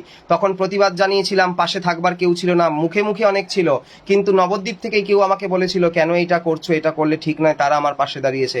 আমি কেন, কারণ ওখানে আমার গুরুবর্গের নাম নিয়েছিল, আমি প্রতিবাদ করেছিলাম। এখন আপনার গুরুবর্গের সমাধির ক্ষেত্রে এটা হচ্ছে বলে আপনার এখন খুব গায়ে লেগে বৈষ্ণব সমাজকে এক করে প্রতিবাদ করেছেন, আর তখন আমার গুরুবর্গের নাম নিয়েছিল বলে আপনারা প্রতিবাদের ভাষা খুঁজে পাননি, তাই না? তাহলে এখানে সবাই সবার গ্যাটটা বুঝি। আমরা কেউ সম্প্রদায়ের ভাবনা করি না। আমার মন্দিরটা বড় হোক, আমার শিষ্য বাড়ুক, আমার টাকা আসুক, বিদেশে যাব, শিষ্যকে ফোনে ফোনে বুকিং করে রেখে দেবো। আজকাল তো আবার ফোনে ফোনে দীক্ষা হয়, অনলাইন দীক্ষা চলছে আজকাল। সম্প্রদায় আশ্রিত আমরা করছি। এই যদি আমাদের সম্প্রদায়ের এইরকম হয় তাহলে আমরা কার কাছে যাব? দুঃখের বিষয়, বলতে বাধ্য হলাম এগুলো। আমিও যদি করে থাকি আপনারা আমাকেও বলবেন। উপদেশ করুন ফোনের মাধ্যম দ্বারা, কিন্তু দীক্ষা আদি কি? এগুলো তো আমাদেরই অবক্ষয় হচ্ছে। যারা জানতে পারবে বাজে কথা বলবে। এগুলো তো অন্যান্য বৈষ্ণব সম্প্রদায়ের, অন্যান্য সম্প্রদায়ের লোকেরা বাজে কথা, বাজে ভাব পোষণ করবে। এমনিও গৌড়িয়াদের এত প্রভাব প্রকাশ প্রচার বলে তাদের একটু জেল্লাসি হয় অনেকের। গৌড়ীয় বৈষ্ণব সম্প্রদায়ের সব থেকে বেশি প্রভাব বৈষ্ণব সমাজ তথা সারা পৃথিবীতে বলে অনেকেই এই বিষয়ে জেল্লাসি ফিল করে। কিন্তু তাদের জেল্লাসি করে লাভ হবে না। মানে কেন লাভ হবে না? আরে সমুদ্রের কাছে গিয়ে তুমি হিংসা করছো পুকুর হয়ে, আমারও জল আছে। প্রত্যেক সম্প্রদায় তার তার ভাবাশ্রিত হয়ে সমুদ্রের মতন মনে করা উচিত। তাই সেই স্থান থেকে আমিও মনে করলাম আমি সমুদ্র হইতে জল গ্রহণ করছি, যে জল কখনো ফুরাবে না। আপনারা মনে করুন, কিন্তু কাউকে ছোট করবেন না, বাজে কথা বলবেন না। মহাপ্রভুকে ভগবান বলতে যদি দ্বিধাবাদে বলবেন না, কিন্তু মহাপ্রভুকে নিয়ে কটূক্তি করবেন না। মহাপ্রভু ধামেশ্বরকে শাড়ি পরানো হয় নবদ্বীপের, কারণ ধামেশ্বরের বিগ্রহের মধ্যে মা বিষ্ণুপ্রিয়া লীন হয়েছেন। মহাপ্রভু স্বয়ং রাধাকৃষ্ণের অবতার বলে ধামেশ্বর মহাপ্রভুকে শাড়ি পরানো হয় দেখে কিছুদিন আগে এক ব্যক্তি শাক্তদের একটা গ্রুপের মধ্যে মহাপ্রভুকে নোংরা নোংরা ভাষা প্রয়োগ করে অশ্লীল ভাষায় মহাপ্রভুকে গালাগালি দিয়েছেন। আরে কোনোদিন আপনার হৃদয় ভক্তি হতে পারে না, কোনোদিনও। কাকে করবেন ভক্তি? মা কালীকে, শিবজিকে, রামচন্দ্রকে, গণেশকে, কার্তিককে, বিশ্বকর্মাকে? কোন ভগবত অবতারকে করবেন? কোন ভগবত অবতার আপনার প্রণাম গ্রহণ করতে পারে না। কলিযুগের ভক্তির মূলাতে দাঁড়িয়ে আছেন গৌর হরি। কলিযুগের যুগ ধর্ম নাম সংকীর্তন এতদর্থে অবতীর্ণ শ্রী শচীনন্দন, সেই যুগ ধর্ম প্রবর্তক শ্রীকৃষ্ণ চৈতন্য মহাপ্রভুর নিন্দা যে মুখে করছেন, সেই মুখে অন্য দেবদেবীর স্তুতি করছেন কি? এবং জীব গোস্বামী পাদেও বলেছেন অন্যান্য দেবদেবীরও নিন্দা করা যাবে না, বৈষ্ণব হয়েও আমরা কারো নিন্দা করব না। কিন্তু হ্যাঁ, রামকৃষ্ণদেবের কথায় আসি, নিন্দা না করি কিন্তু ফোঁস করে উঠব। ভেবে যাবেন না আমাদের কেউ নেই, আমাদেরও লোক আছে, আমরাও আছি। এই বলে কথার বিশ্রাম দিচ্ছি। অনেক প্রসঙ্গ বাকি রয়ে গেছে, অনেক কথা বলতে পারলাম না। একাদশীও বটে, অনেক স্তবস্তুতির মাঝখানে বহু নিন্দা করে ফেলেছি, হয়তো বাজে কথা বলে ফেলেছি, ক্ষমা করবেন। কিন্তু ওই যে লোভের বস্তুকে তাড়াতাড়ি না খেলে পরে সেই লোভটা চলে গেলে সেই বস্তুর প্রতি যেমন কদর থাকে না, এখন সেই ব্যক্তির প্রতি সকলেরই একটি রাগ রয়েছে। সকলেই একটু চিন্তা করে, এখন যদি প্রতিবাদ না করি পরে আর প্রতিবাদ করতে ইচ্ছা করবে না, মানে এই তো হয়ে গেছে। তো এইরকম ব্যক্তির মতন অনেক ব্যক্তি যারা কীর্তনিয়া নয়, কীর্তন করছে, যারা পাঠক নয়, পাঠক সেজে পাঠ করছে, আবার অনেকে সম্প্রদায়ের আশ্রিত নয়, অনেকের করছে কি, গলায় একটা মালা নিয়ে দীক্ষাও নেয়নি, এইসব শুরু করেছে ব্যবসা, ভগবানের নামকে ভাঙিয়ে খাচ্ছেন। খুব সাবধান। তাতে পাড়ায় পালা কীর্তন পাঠ নাই বা দিলেন, একটু ঠাকুরের ভোগ লাগিয়ে প্রসাদ বিতরণ করুন। ওই পালা কীর্তন আর পাঠকদের যে টাকা দিয়ে করবেন, তার বদলে ঠাকুরের প্রসাদ সকলের মধ্যে বিতরণ করুন, তাও ঠিক আছে, কিন্তু এই ব্যবসাদারীদের মুখে শুনতে যাবেন না ভাগবতীয় কথা, যারা ভগবানের নামকে বিকৃতি করে আবার ভগবানেরই আসরে কথা বলতে আসে। যাই হোক, আবারও বলছি, অপরাধ হলে ক্ষমা করবেন, সকলে ভালো থাকবেন। আর কেউ বাজে কথা, কোনো সম্প্রদায়, যেন আমরা কোনো সম্প্রদায়কে নিয়ে বাজে কথা না বলি, কি শৈব শাক্ত বৈষ্ণব সৌর গানপত্য, একে অপরের প্রতি মনোভাবটাকে যেন এক রেখে সবাই আমরা সনাতনের ছায়ায় দাঁড়িয়ে থেকে সনাতনকে আবার আগে শ্রেষ্ঠ আসনের মতন নিয়ে যেতে পারি। শ্রেষ্ঠ আসনে নিয়ে যেতেই হবে, আমরাই পারবো। স্বামীজি বলছেন, সাহসী ছাড়া কাপুরুষদের দ্বারা কখনো মহৎ কাজ হয় না। কাপুরুষদের দ্বারা মহৎ কাজ হবে না। কাপুরুষ নয়, আমাদের সাহসী হতে হবে। শ্রীকৃষ্ণ গিরিরাজ গোবর্ধন ধারণ করেছিলেন, কালিয়া নাগের মাথায় উপরে নেচেছিলেন, বঘাসুরকে বধ করেছেন, সেই কৃষ্ণের উপাসনা করুন। আর যদি তুলসীকে বাজে কথা বলে সেই ব্যক্তির কথা আপনাদের ভালো লাগে, তাহলে আর কিছু বলার নেই। এইরকম কীর্তনীয় বা পাঠকদের বয়কট করা উচিত, এদের কীর্তন শুনবেন না।